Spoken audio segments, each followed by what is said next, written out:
13h30, bienvenue dans l'après-midi info sur BFM TV. À la une de l'actualité, ce dernier adieu à Justine Vérac, à l'appel de ses amis, les amis de la jeune femme morte étranglée fin octobre en Corrèze. Eh bien, une marche blanche se tient cet après-midi. Elle commence à 14h à Saint-Céré, village d'enfance de Justine. Un hommage sans la famille qui s'annonce chargé en émotions que nous vous ferons suivre en direct avec nos journalistes sur place, mais aussi en plateau et avec nos invités et spécialistes.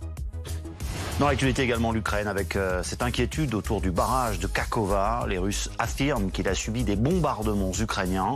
La retenue d'eau située en amont de Kherson pourrait noyer toute une région si elle devait céder. Et puis Emmanuel Macron se rend à Sharm el-Sheikh aujourd'hui en Égypte pour assister à la COP27. L'édition 2022 de la conférence des Nations Unies sur le climat accouchera-t-elle à des actions concrètes que demandent les activistes de plus en plus mobilisés dans le monde? Nous verrons les enjeux de cette réunion avec Agathe Lambré, notre envoyée spéciale sur place. Mais tout d'abord, cet après-midi, nous allons donc suivre cette marche blanche en hommage à Justine Vérac, cette jeune maman de 20 ans, tuée dans la nuit du 22 au 23 octobre dernier. La marche silencieuse, initiée par ses amis, s'élancera à 14h, dans une demi-heure, à Saint-Céré, dans le Lot, dans le village de son enfance, près de Tauriac, où elle a été inhumée. On commentera évidemment ce nouveau moment riche en émotions avec nos invités, journalistes en plateau, mais également avec nos envoyés spéciaux sur place. Oui, évidemment, on va d'ailleurs partir tout de suite en direction de Saint-Céré, dans le Lot, pour retrouver Nicolas Coadou, notre envoyé spécial. Après les obsèques de Justine Vérac vendredi, c'était dans un cadre strictement familial et intime, avec les caméras au loin de tout ça. C'est au tour des amis désormais de cette jeune femme de se mobiliser. Que se passe-t-il sur place? On aperçoit déjà un certain nombre de personnes en train de se rassembler. Eh bien oui, ici les habitants de Saint-Céré commencent à affluer petit à petit sur la place centrale du village où se situe la maison communale. C'est le point de départ de cette manifestation, de cette marche blanche et qui est organisée, comme vous l'avez dit, par les amis de Justine. Une marche qui se veut silencieuse, sans prise de parole et qui s'élancera donc dans un peu moins d'une demi-heure. Elle devrait rallier le parc floral, le jardin public de la ville, à environ 500 mètres d'ici. Et c'est une fois arrivés là-bas que les participants à cette marche pourront déposer des bougies, un dernier hommage rendu à Justine. Sa famille, en revanche, a annoncé qu'elle ne sera pas présente, mais c'est bien pour la famille que les organisateurs ont organisé cette marche aujourd'hui. C'est ce qu'ils nous ont confié. Ils souhaitent être le plus nombreux possible pour faire un dernier au revoir à Justine ici dans ce village. Merci Nicolas Coadou pour cette première prise de contact avec ces personnes qui sont venues donc assister à cette marche blanche qui va débuter donc dans un peu moins d'une demi-heure à présent. En plateau avec nous cet après-midi du service police-justice de BFM TV, Maxime Brandstetter. Bonjour également Mathias Tesson et puis nos invités. Bonjour à Laure Westphal, je vais y arriver. Psychologue, psychanalyste, docteur en psychologie et enseignante à Sciences Po. Bonjour également Yael Mellul. Vous êtes ancienne avocate spécialisée dans les violences conjugales. Pour commencer, on va voir avec vous, Maxime, quel est le contexte de cette marche blanche, ce dernier adieu à Justine, vous qui avez rencontré notamment les proches de la jeune femme? Écoutez, elle est très importante, elle intervient quelques jours après l'enterrement qui a été un moment très fort en émotion, qui était un petit peu restreint à certains amis et aux proches de la famille. Évidemment, tout le monde ne pouvait pas venir, mais dans ce village et dans cette région, en général, on a pu sentir à quel point tous les habitants, même ceux qui ne connaissaient pas ni Justine, ni sa famille, ni même d'ailleurs le suspect ou sa famille, pouvaient être touchés par cette affaire. Parce que finalement, elle touche deux adolescents qui sont allés dans une boîte de nuit très connue, deux adultes qui sont allés dans une boîte de nuit très connue de la région. Et c'est un drame qui pourrait arriver un petit peu à n'importe qui. Donc si vous voulez, tout le monde était extrêmement touché par ce fait. Et cette marche blanche, elle permet à tout le monde de communier. Et je pense qu'elle était très importante. En tout cas, je peux vous dire que il y a eu plusieurs fois, on a suspecté qu'il y avait des marches blanches qui ont été annulées. Il y a eu des allers-retours. En tout cas, ce qui est sûr, c'est que les gens à qui on a parlé là-bas attendaient vraiment cette marche blanche. Et donc, peut-être qu'ils seront nombreux aujourd'hui. Oui, effectivement, on voit qu'il y a un petit peu de monde qui est en train de se presser. C'est une toute petite commune, il y a 2-3 000 habitants, je crois, sur place à Saint-Céré. Je me tourne vers vous à présent, Laure Westphal. On parlait de ces marches blanches. C'est important pour les gens présents, pour communier, comme l'expliquait Maxime. Est-ce que ça aide aussi la famille qui subit une épreuve terrible, évidemment, avec ce drame? Je crois que c'est important de rappeler les effets post-traumatiques des violences sexistes et sexuelles de manière générale, sur les victimes bien sûr, mais aussi sur l'entourage. Et ces effets post-traumatiques regroupent des symptômes divers et variés, la dissociation, les amnésies, la colère, le doute. Et ça peut vraiment porter extrêmement préjudice à la personne. C'est vrai aussi donc pour la famille et les témoins. Donc le fait que tout le monde se sente concerné et apporte son témoin, sa solidarité en fait à ces personnes, va les aider en fait à se réparer psychiquement. C'est extrêmement important que le collectif en fait se sente concerné parce qu'il concerne a priori une personne, quelques personnes, mais comme vous l'avez dit tout à l'heure, ça aurait pu concerner n'importe qui. Gaëlle Mellul, on le disait, ce contexte, c'est celui du meurtre d'une jeune femme qui était en boîte de nuit avec des amis. Et dans un contexte de violence justement sexuelle et sexiste commis donc après cette sortie. Comment est-ce que ce genre de cas est traité par la justice? Est-ce que ce genre d'agression, de crime est courant? Est-ce que ce genre de jeune femme, Justine, est une cible que les prédateurs sexuels visent dans ce genre de contexte? Hélas, oui. Et dans l'affaire qui concerne cette jeune maman à peine sortie de l'adolescence, qui laisse un petit garçon de 2 ans et demi, on touche là à un phénomène qui prend une ampleur de plus en plus inquiétante et qui a été dénoncé depuis à peu près 1 an ou 2 avec les hashtags sur Twitter, par exemple, Balance ton bar ou MeToo GHB. C'est tous les viols et toutes les agressions sexuelles qui ont lieu en réalité sous couvert de l'utilisation de ce qu'on appelle la drogue du viol. Donc là, on a affaire à un véritable fléau en réalité. On a pu constater d'ailleurs sur les réseaux sociaux qu'il y a eu de très très très nombreux témoignages de victimes et en réalité c'est une arme absolument redoutable qui est entre les mains de prédateurs sexuels. Il faut rappeler ce que c'est que la drogue du violeur. C'est donc un produit liquide qui ressemble à de l'eau, qui est inodore, qu'on met, GHB, je crois, voilà, le GHB, voilà, c'est le GHB qu'on met dans de l'alcool, qui peut avoir un goût un petit peu salé et qui va avoir des effets amnésiants en réalité, qui va dans un premier temps conduire la victime à être dans un état un petit peu d'ivresse, de somnolence, et qui va la faire sombrer dans un état d'amnésie la plus totale. Alors ce sont des situations qui sont absolument dramatiques parce qu'il faut s'imaginer un petit peu les victimes qui subissent cette situation de prise de GHB, de la drogue du violeur. C'est une situation où la victime se retrouve dans un espèce de trou noir total. C'est-à-dire qu'il va y avoir une absence dans la vie de cette personne d'une nuit. Elle ne va pas savoir ce qui se passe. Une sorte d'amnésie, une amnésie Maxime, totale. est-ce qu'il y a eu des éléments factuels concernant cette possible prise de GHB? On sait qu'il y a eu évidemment une autopsie.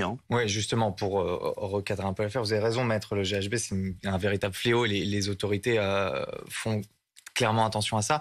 Il faut rappeler qu'ici, le soupçon de GHB, il n'est pas encore établi parce qu'on n'a pas reçu les analyses toxicologiques et que tout part en fait de Justine elle-même parce que c'est elle qui, lors de la soirée, boit un verre de champagne qu'on lui a offert et dit « Mon champagne a un drôle de goût » et elle l'échange avec un ami qui boira le fond du verre et qui, lui, n'aura aucun effet. Ensuite, elle sera prise de vomissement, mais bon, elle a aussi consommé de l'alcool. Donc voilà, il faut rester prudent même si, effectivement, elle a pu être droguée.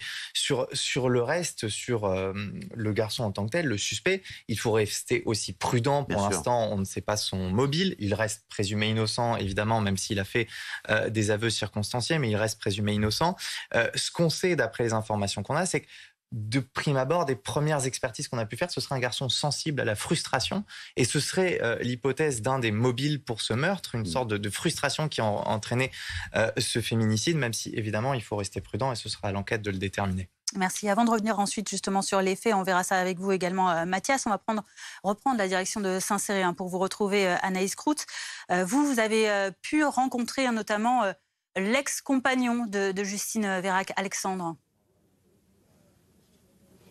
Oui, en tout cas, échanger avec lui par téléphone, un jeune homme qui est évidemment choqué par ce qu'il s'est passé, mais qui tenait aujourd'hui à témoigner quelques minutes avant cette marche blanche qui va débuter aux alentours de 14h. Donc Alexandre qui nous expliquait qu'ils se sont connus avec Justine au lycée en 2018. Ils se sont séparés il y a 1 an et demi, mais ils étaient toujours liés par ce petit garçon dont ils partageaient la garde. Il nous explique que Justine était une maman exemplaire, qu'elle faisait tout pour son enfant, une jeune femme qui voyait toujours le positif partout, qui pouvait toujours se sortir des situations difficiles. C'est pour cela que dans un premier temps, il n'a pas voulu croire à sa disparition. Et puis c'est lorsqu'il a appris ce qu'il s'est passé, bien qu'il s'est coupé de tous les médias, tous les réseaux sociaux pour se préserver aussi ce petit garçon de 2 ans et demi. Et aujourd'hui, c'est à lui qu'il veut rendre aussi hommage. Un garçon à qui il explique que sa mère était une maman formidable. Je vous propose d'écouter son témoignage recueilli hier avec Antoine Corvert. Tout ce qui m'a fait tenir, justement, c'est ma famille, mes amis et surtout mon fils, car c'était le sien aussi. J'ai essayé de cacher au maximum toutes mes émotions. J'essaie d'être le moins informé possible pour pas faire transparaître à Gabin ce qui se passait. Et c'est Gabin en fait qui m'a fait tenir en grande partie. Je lui expliquerai tout ce qu'elle a fait pour lui depuis sa naissance. Les sacrifices qu'elle a pu faire dans ses études, dans sa vie en général, de tout ce qu'elle a pu lui donner en amour, tout ce qu'elle a pu lui donner en fait, parce qu'elle a vraiment consacré sa vie à lui en fait. Cette marche blanche, ça pourrait donner un impact sur ce qui s'est réellement passé. Plus tard, pour Gabin, une vraie fierté d'avoir vu que malgré ce qui s'est passé, ce drame, que sa mère aura été soutenue et a rendu fier un pays en fait. C'est ça que je veux qu'ils retiennent et c'est pour ça que je veux qu'il y ait un réel impact et qu'il y ait un maximum de personnes qui soient présentes ce jour-là. Et cette marche blanche, en plus, c'est un souvenir d'elle pour lui montrer, même si elle est plus là, à quel point on la soutient en fait dans ça. Un dernier hommage rendu donc par Alexandre, l'ancien compagnon de Justine, juste avant cette marche blanche silencieuse qui va donc débuter à 14h. Anaïs Kroutz avec Antoine Corvert en direct du Lot. On aperçoit effectivement derrière vous un certain nombre de ces habitants qui sont venus pour cette marche blanche qui va débuter tout à l'heure aux environs de 14h. On vient d'entendre effectivement le témoignage de ce jeune père qui a été à un moment le compagnon de la victime, qui pense à son enfant qui est tout petit. Un enfant à qui il va falloir expliquer à un moment donné, alors il est tout petit, il a à peine 2 ans je crois, que sa mère est morte dans des circonstances terribles. Comment on peut faire ce travail, cette démarche-là envers cet enfant? Alors ce que ce jeune père dit, c'est que l'enfant n'a pas encore posé de questions véritablement sur ce qui s'est passé, sur les motifs de l'absence de sa mère. En tout cas, c'est intéressant d'entendre le discours de ce père. Ils se sont séparés quand même. Et ce père souligne toute l'implication qu'avait cette femme pour son enfant. Elle a sacrifié ses études, son travail, elle a sacrifié beaucoup de choses pour sa maternité. Donc c'est important de voir quel a été le degré d'implication de cette mère vis-à-vis de son enfant. Ça va être intéressant de mettre ça en perspective avec le profil aussi de Lucas, par ailleurs. C'est-à-dire que... Du principal suspect. Oui. De quelle manière?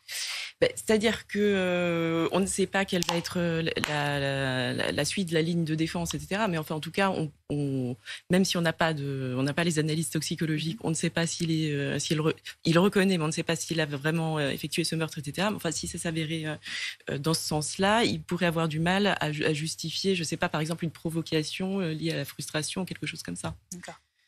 Mathias, justement, on parle de Lucas, ce principal suspect. Il est actuellement mis en examen. Où en est l'enquête le concernant? Mis en examen pour meurtre, séquestration et viol. On l'a dit il y a quelques instants. Il a reconnu, à ce stade d'ailleurs, dans les toutes dernières heures de sa garde à vue, avoir frappé la jeune femme, puis l'avoir étranglée. Mais ses aveux, ils ont été obtenus vraiment en toute fin. Donc peut-être qu'il n'a pas encore livré toute sa vérité. Il y a ces questions qui restent en suspens, celle de la soumission chimique et celle du viol aussi, puisque lui reconnaît un rapport sexuel mais consenti. Alors, il est donc placé en détention provisoire. Il y a fort porte à parier qu'il sera prochainement convoqué par la juge d'instruction qui est saisie de ce dossier pour être à nouveau auditionné. Le temps pour les enquêteurs de rassembler encore tout un tas d'éléments ou d'indices pouvant éventuellement permettre à la juge de le confronter à ces éléments pour qu'il aille peut-être un petit peu plus loin dans ses aveux. Qu'est-ce qui s'est passé cette nuit-là? Quel a été le déclencheur de son passage à l'acte? Est-ce qu'il y a un mobile? Est-ce qu'il a été éconduit? Et puis l'enquête va aussi permettre aux enquêteurs d'interroger tout un tas de témoins, que ce soit des témoins factuels qui étaient dans la nuit ce soir-là devant cette discothèque ou à l'intérieur, qui ont peut-être entendu ou vu des choses.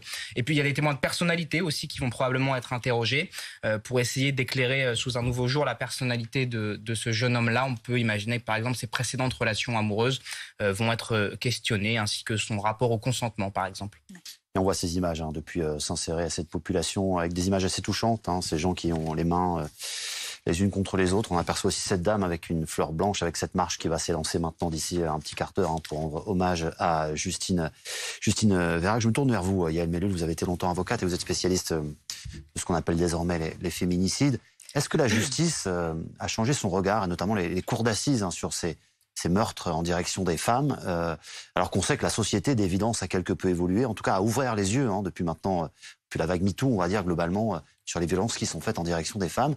Là, évidemment, c'est un dossier un peu particulier. On parlait d'adolescents, mais c'est vrai que l'un et l'autre sortaient tout juste de leur adolescence. Autant la victime, 20 ans, que ce jeune homme, pas tout à fait un adolescent, pas tout à fait un homme non plus. Je crois que la justice, en réalité, a toujours pris, en termes de condamnation, j'entends, a toujours pris au sérieux, en réalité, les féminicides avec des condamnations, que ce soit pour meurtre ou pour assassinat.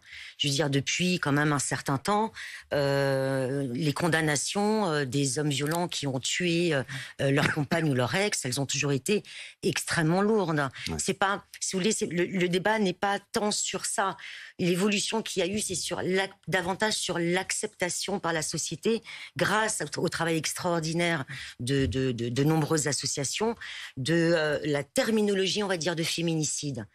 Par exemple, le fait que, alors aussi dans la justice, on ne tolère plus, par exemple, l'argumentation de crime passionnel. Ouais. Voilà, ça n'a jamais été dans le code pénal, tout ça. Voilà, non, mais c'est une expression qui a longtemps servi, pas d'excuse, mais en tout cas à atténuer certaines condamnations. Mais aujourd'hui, c'est quelque chose qui ne peut plus rentrer dans l'enceinte d'une cour d'assises. De la même manière que on ne va plus voir dans les médias, lorsque sont évoquées des affaires de féminicide, on ne va plus voir, ou très rarement, on ne va plus utiliser cette sémantique-là. C'est dans ce sens-là où il y a eu une évolution absolument impressionnante de la société. Mais ça, c'est aussi beaucoup grâce au travail des associations. Il y a un véritable travail de fond qui a été fait depuis plus de 10 ans. Donc moi je dirais que il y a eu ce travail d'un point de vue, on va dire, purement sociologique, mais d'un point de vue juridique sur les condamnations des conjoints violents, il n'y a pas eu forcément, sauf la notion de crime passionnel qui n'est plus utilisée, il n'y a pas eu forcément beaucoup d'évolution. L'évolution qu'il faudrait aujourd'hui, ce serait réussir à faire beaucoup plus de travail en prévention, évidemment, pour pouvoir éviter les dysfonctionnements de la justice qui aboutissent au final à des féminicides ou d'ailleurs à des suicides forcés. Parce qu'il y a d'un côté les féminicides, les femmes qui sont tuées par leurs conjoints ou par leurs ex, mais il y a aussi toutes les femmes qui se suicident ensuite des violences qu'elles ont subies. Donc il y a tout un travail de prévention à faire sur ça. Alors évidemment, on rappelle que dans le contexte de Justine Vérac, le suspect n'est pas lié directement à elle, ce n'est pas son compagnon, mais effectivement, ce sont des violences faites aux femmes également. On retrouve Nicolas Coadou à Saint-Céré où la marche blanche va s'élancer d'ici un peu moins d'un quart d'heure maintenant, Nicolas, et on voit que de plus en plus de monde se rassemble derrière vous dans le village.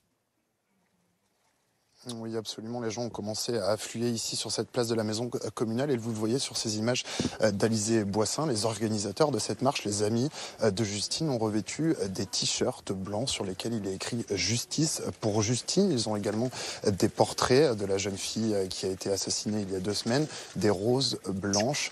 Et puis c'est un petit peu toute cette marche qui est silencieuse, qui est voulue dans un respect total de la famille, un hommage, comme on vous l'expliquait, il n'y aura pas de prise de parole. parole. L'objectif de cette marche est vraiment de soutenir la famille qui, elle, ne sera pas là. Mais c'est comme ça que les organisateurs l'ont vu. Ils espèrent qu'il y ait le plus de monde possible pour rendre un dernier hommage à Justine, puisque, vous le savez, ce drame a secoué ici ce village de Saint-Céré de 3500 habitants où Justine était scolarisée. Donc la marche va désormais s'élancer dans le plus grand silence. D'ici une dizaine de minutes, elle devrait durer environ 500 mètres et arriver vers le parc, le jardin public de cette ville de Saint-Céré, où des bougies seront déposées, mais il n'y aura encore une fois là-bas pas de prise de parole. C'est une marche extrêmement silencieuse et très respectueuse, comme l'ont voulu les organisateurs, les amis de Justine aujourd'hui.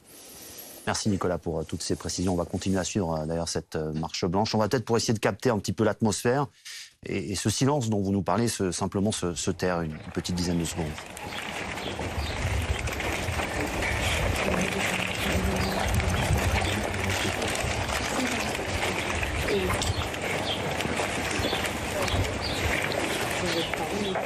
Laure Westphal, je rappelle que vous êtes psychologue, vous êtes notre invité aujourd'hui. On voit que c'est une petite communauté, hein. Il y a 3000 habitants dans cette commune à peu près. Cette jeune femme habitait dans un village où il y avait, je crois, 400 ou 500 âmes. Une région, au fond, où tout le monde se connaisse, mais très difficile pour certains habitants qui, parfois, connaissaient à la fois la victime et le présumé coupable de ce meurtre. Effectivement. Mais je crois que c'est important de se concentrer sur la région, mais aussi de relever à quel point il n'y a pas que les personnes de la région qui se sentent concernées. C'est en ça que c'est extrêmement important. C'est-à-dire que tout le monde peut soutenir par identification, par solidarité avec la victime, mais aussi parce que, en tant que citoyen, on peut se sentir responsable d'un fait que d'aucuns qualifient de divers, alors qu'il s'agit d'un fait social. Je crois que pour parler du féminicide... En quoi c'est un fait social? Parce que c'est un féminicide selon vous, oui. Oui, ce serait souhaitable quand même que ça nous préoccupe davantage et que ça préoccupe l'ensemble de la société. Pour rebondir sur ce que vous disiez tout à l'heure, en effet, peut-être que la justice a dû faire beaucoup d'efforts, mais je reçois tous les jours à l'hôpital et en cabinet des patientes, des patients aussi, qui hésitent à porter plainte de peur de ne pas être entendus par la justice. Et il se trouve que pour être réparé sur le plan psychique, il ne suffit pas d'aller voir un psychologue. Il faut aussi que ce soit reconnu par le social. Donc ce serait assez souhaitable d'avancer encore un peu plus dans ce domaine. Yael, justement, expliquez-nous ce qui manque, selon vous, du côté de la justice pour faire avancer ce genre d'affaires et qu'elles se reproduisent plus. Alors, je parlais, pour vous répondre, je parlais par rapport aux condamnations devant les cours d'assises sur les féminicides. En revanche, je vous rejoins tout à fait pour ce qui concerne les dépôts de plainte, où il y a un véritable problème de formation, où il y a un véritable problème de moyens, où les victimes ne sont pas forcément entendues à la juste gravité de ce qu'elles subissent, ce qui leur rajoute du traumatisme au traumatisme. Je crois qu'on ne se rend pas bien compte du courage qu'il faut aux victimes pour passer la porte d'un commissariat ou d'une gendarmerie, alors même qu'elles sont encore sous le coup des traumatismes, des souffrances, et qu'elles sont, ce sont des femmes blessées, quand bien même elles n'auraient pas des stigmates visibles de ce qu'elles ont enduré. Violence psychologique, voilà, c'est ça, donc là je parle des violences psychologiques, étant précisé que dans toute forme de violence, il y a forcément systématiquement de la violence psychologique et de l'emprise, et que ces violences-là ne sont absolument pas prises en compte aujourd'hui à leur juste gravité. Lorsqu'une femme, elle vient déposer plainte parce qu'elle a subi une scène de violence physique, par exemple, eh bien la plainte, en règle générale, elle va se contenter de rapporter cette scène de violence physique. Voilà. Alors que cette scène de violence physique, elle raconte une histoire. Il y a une vie derrière, de souffrance, d'insultes, d'humiliation, de dénigrement, de pression, de harcèlement, d'isolement.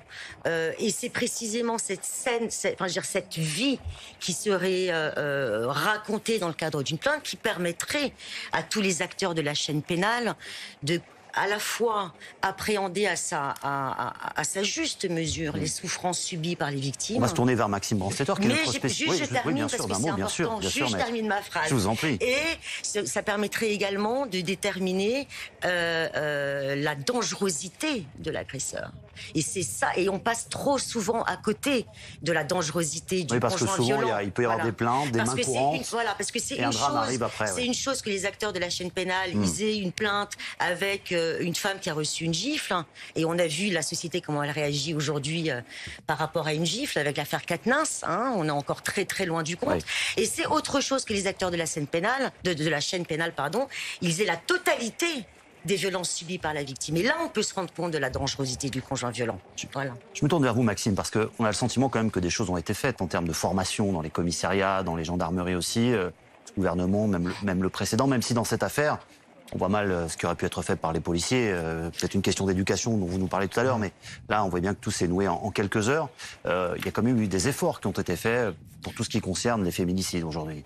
J'ai pas exactement les chiffres. Il y a des efforts qui commencent. On commence à former les magistrats. On commence à former des policiers à recevoir spécifiquement des plaintes pour violences conjugales. Et d'ailleurs, de quelques victimes avec qui j'ai pu parler, ils me disent que quand elles sont face à un policier qui maîtrise le sujet, qui maîtrise la question des violences conjugales, des violences sexistes et sexuelles, ça change absolument tout. Mais on vient juste de commencer et il faudra beaucoup de temps avant de pouvoir former tout le monde. Il y a un repère là-dessus, c'est que lorsqu'on regarde les chiffres de la délinquance ces 3 dernières années, même un peu plus, on voit que le seul chiffre qui augmente d'à peu près 30%, 40% chaque année, en termes d'incidents enregistrés, c'est les violences conjugales, sexistes et sexuelles. C'est pas parce que ça augmente, c'est parce qu'en fait, il y avait un énorme chiffre noir qu'on ignorait totalement. Et là, grâce à la libération de la parole et peut-être aussi grâce à la formation des policiers, on voit ce chiffre qui augmente et que c'est de plus en plus pris en compte. Et il y a encore beaucoup de boulot, mais je voulais rebondir là-dessus. On essaie de travailler, on essaie de faire évoluer les mentalités. Et je me tourne vers vous, docteur. Là, c'est un jeune de 20 ans. On sait qu'on a un problème de féminicide dans la société française, de relations hommes-femmes, etc. Là, c'est un jeune de 20 ans. Est-ce que ça veut dire qu'on n'a pas du tout avancé, que les mentalités n'évoluent pas du tout, qu'il soit si jeune et que pourtant il semble, même si l'enquête le déterminera, reproduire un schéma de violence? C'est difficile avec le peu d'éléments qu'on a, mais c'est clair que ça corrobore un petit peu ce qu'on appelait ou ce qu'on appelle parfois la culture du viol, quoi. C'est-à-dire que de considérer qu'un homme peut disposer du corps d'une femme et en faire un objet et en faire ce qu'il veut au détriment de la subjectivité de cette femme. Et en tout cas, ce qui s'est passé, ce qui semble s'être passé, ne semble pas différer de ce qu'on condamne depuis un moment. Voilà. C'est-à-dire que même les jeunes aujourd'hui de 20 ans, ils peuvent encore être soumis à ce genre. C'est ce que je disais tout à l'heure, il y a la question sociale, comment la société traite ces problèmes, comment la société prévient, et puis après il y a la dimension psychologique bien sûr, où même dans une société où tout va bien, quelqu'un peut dériver pour des questions personnelles, subjectives, l'articulation des deux et dévastatrice. Merci, on va continuer évidemment de suivre cette marche blanche et on va reprendre rapidement la direction de Saint-Céré avec vous, Anaïs Crous. On voit derrière vous, c'est véritablement toute une communauté locale qui est touchée. Exactement. Saint-Céré, c'est une commune de près de 3500 habitants. C'est là où Justine a été scolarisée. C'est de là où sont originaires ses grands-parents maternels. Sa maman travaille aussi à l'hôpital ici. Donc évidemment, c'est toute une commune qui est touchée. On est à quelques dizaines de kilomètres de Thoriac, là où elle habitait. Donc beaucoup d'émotions encore aujourd'hui lors de cette marche blanche silencieuse qui commence donc son parcours. Des moments très difficiles pour les personnes, les organisateurs et les personnes qui sont présentes, qui ont des fleurs blanches à la main et puis qui portent cette banderole Justice pour Justine ainsi qu'un portrait d'elle qui la représente telle qu'elle était, telle qu'on nous l'a décrit. Cette marche blanche qui s'élance donc sur un parcours qui a été établi avec les autorités locales à travers le centre-ville pour terminer au niveau du jardin public où seront déposées des bougies en la mémoire de Justine Vérac. Anaïs Crous en direct de Saint-Céré avec Antoine Corvère pour BFM TV avec cette marche assez impressionnante et ce silence qu'on va essayer de capter si vous voulez bien un court instant.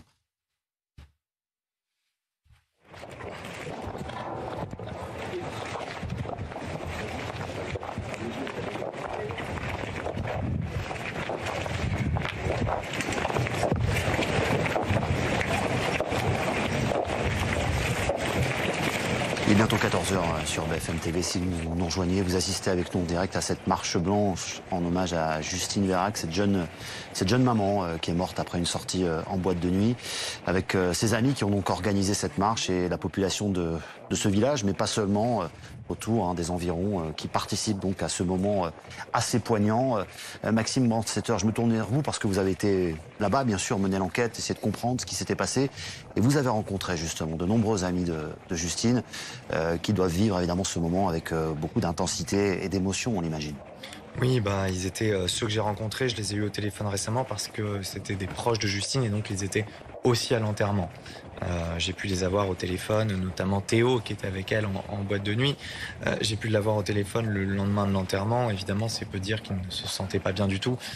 Ils sont tous très tristes, ils sont constamment très tristes, mais encore plus à chacun de ces événements. Ils y participent, ils sont allés à l'enterrement, même si ça leur fait du mal, mais parce que ils ont besoin, en fait, si vous voulez, de se retrouver, de se retrouver, de passer ça. Mais c'est évident que c'est des choses qui ravivent la douleur pour eux et qui sont très compliquées. Ça prendra beaucoup de temps. Ça prendra beaucoup de temps pour qu'ils puissent guérir. Déjà, quand on les a vus, c'était environ une semaine après ce drame atroce.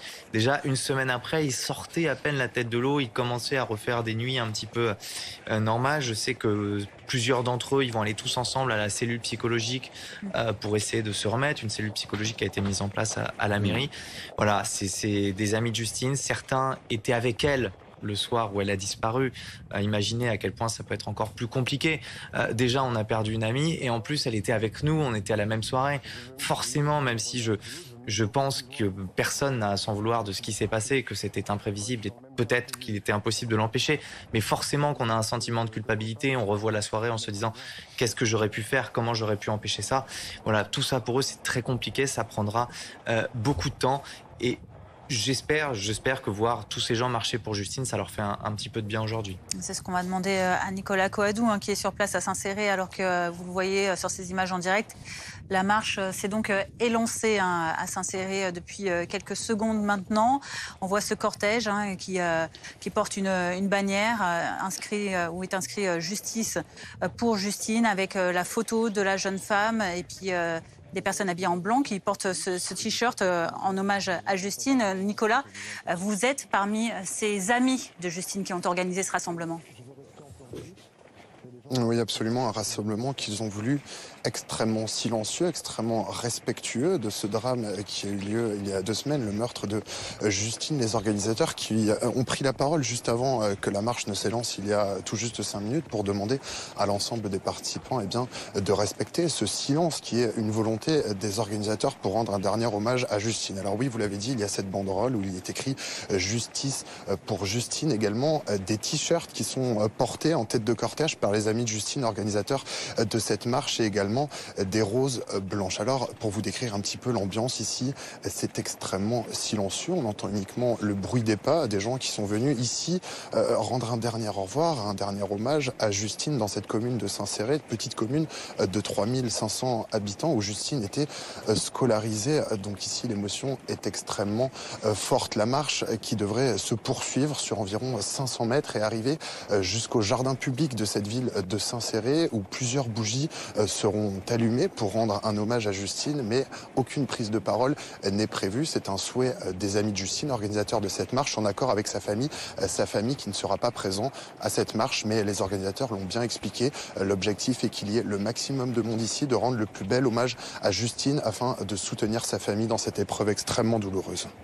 Merci Nicolas Coadou en direct donc de Saint-Céré dans le Lot avec Alizé Boissin. En plateau, nous aurons joint à présent d'autres invités pour continuer à suivre ce moment particulièrement poignant. Mourad Bati qui est avocat pénaliste au barreau de Paris, merci d'être avec nous, ainsi que Evelyne Edjar qui est psychologue clinicienne et spécialiste pour tout ce qui concerne les traumas, comme on les appelle dans votre métier. Alors je vais me tourner d'abord vers vous parce qu'on le voit et on l'expliquait, cette marche, elle a peut-être des vertus pour les gens qui y participent, il y a une forme de communion bien sûr, mais est-ce que ça soulage aussi cette famille qui peut-être observe ça à distance? On sait que la famille de Justine n'est pas là aujourd'hui.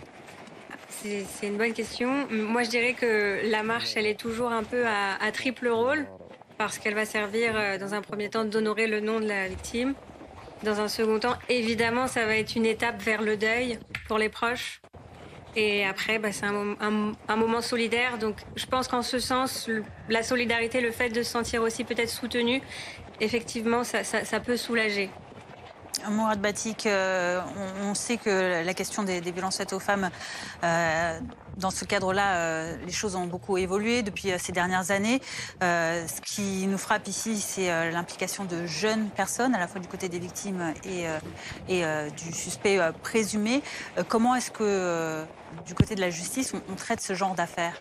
Alors, ce qu'il faut savoir, c'est que les violences faites aux femmes, malheureusement, même s'il y a une inflation législative et si maintenant les politiques commencent à avoir un peu le viseur dessus, la réalité, c'est que les violences faites aux femmes, elles ne répondent à aucun critère particulier. C'est-à-dire qu'elles visent aussi bien les jeunes que les femmes plus âgées. Elles visent toutes les catégories socio-professionnelles. Et si vous voulez, on ne peut pas cibler une catégorie pour mieux la protéger.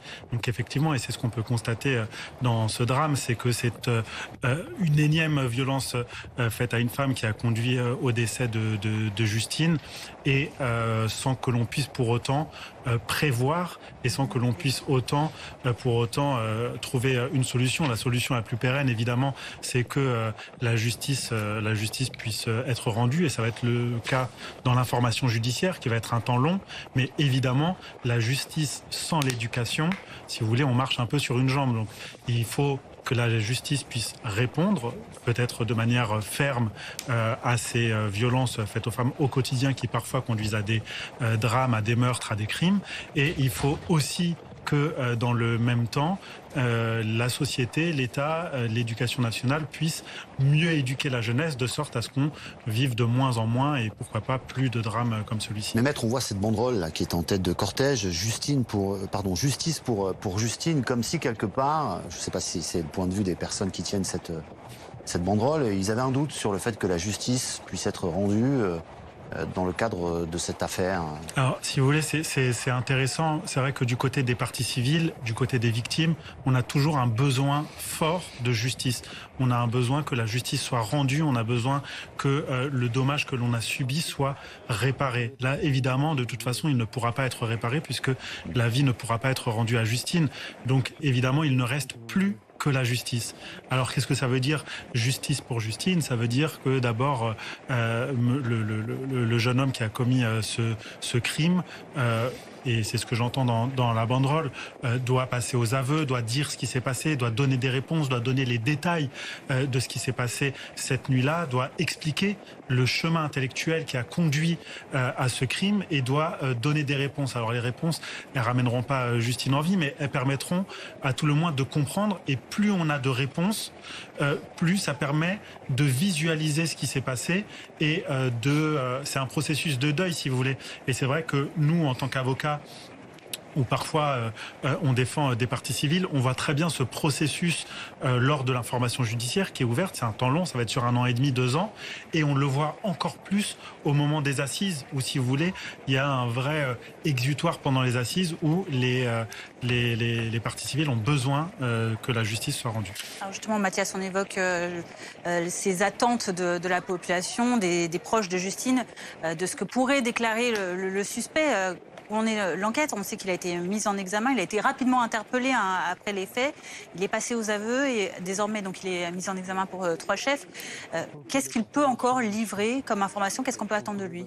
C'est ce que Maître Batik vient de dire, des aveux plus circonstanciés encore.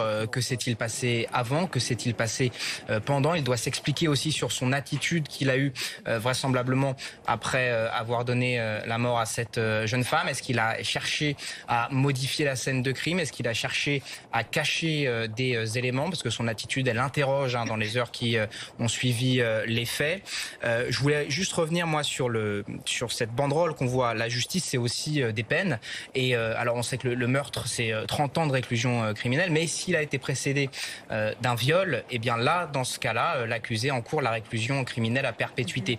Et dans le cas qui nous intéresse, il faut bien se souvenir que peu de temps avant les faits, il y a cette soirée en discothèque. Qui dit discothèque dit peut-être aussi prise d'alcool. On le sait aussi, peut-être que Justine a ingéré, soit de son plein gré, soit à son insu, une substance toxique, une drogue en l'occurrence. Et si au moment de ce que l'accusé dit être un rapport sexuel consenti, elle n'était pas en pleine possession de ses moyens, elle était sous l'influence d'une drogue ou de l'alcool, la justice dans ce cas-là peut dire le consentement ne peut pas être établi et dans ces cas-là retenir le viol. On appelle ça un viol par surprise. Et ça, c'est l'analyse toxicologique qui va le déterminer. On l'a pas encore, hein, Maxime, ça? Non, il nous manque. On a eu les résultats du rapport d'autopsie. On sait qu'elle est morte étranglée.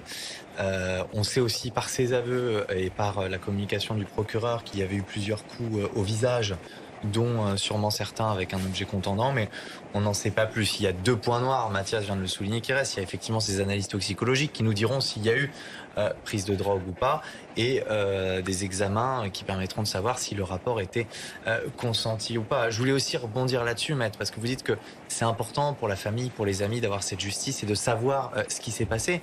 Mais là, vous voyez bien que dans ces détails, on va rentrer dans des choses peut-être très sordides.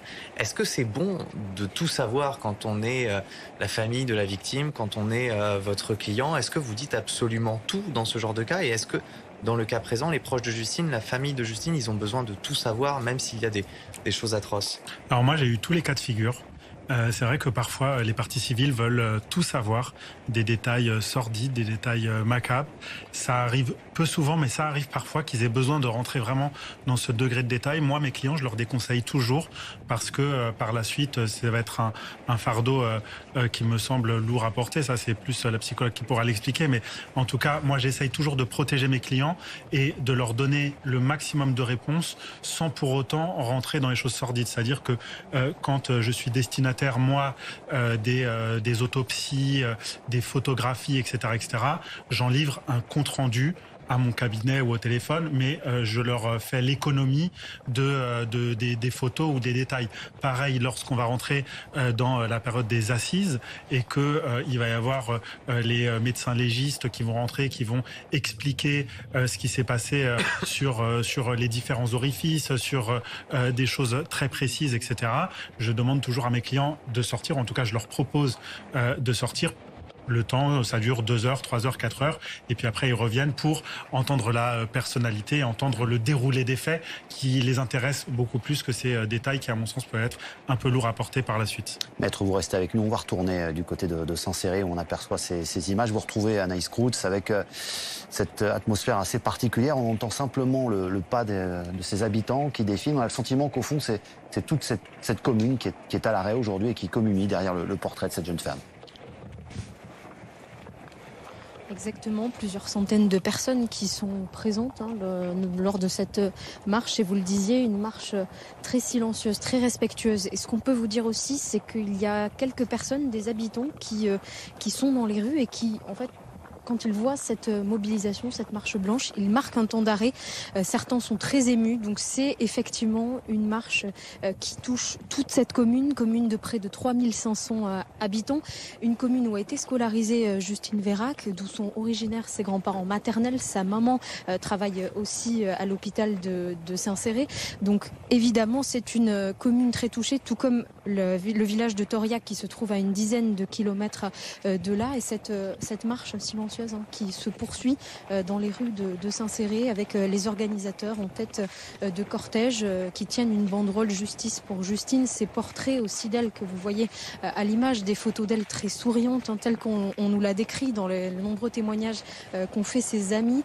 Et ils tiennent aussi des fleurs blanches en hommage à Justine. Cette marche était faite pour rassembler beaucoup de monde. On a vu il y a quelques jours ces obsèques plutôt intimes qui se sont déroulées dans la ville de Toriac, dans la stricte intimité de la famille et de ses très proches amis, de son cercle très proche. Là aujourd'hui, c'est une mobilisation qui rassemble plus de personnes, qui était ouverte à tous, mais qui reste très respectueuse dans le sens où elle est particulièrement silencieuse et il n'y aura pas de prise de parole parce qu'elle est faite pour soutenir la famille de Justine aujourd'hui. Merci Anaïs Kroutz. On continuera de suivre cette marche à vos côtés avec Antoine Corvère sur place à Saint-Céré.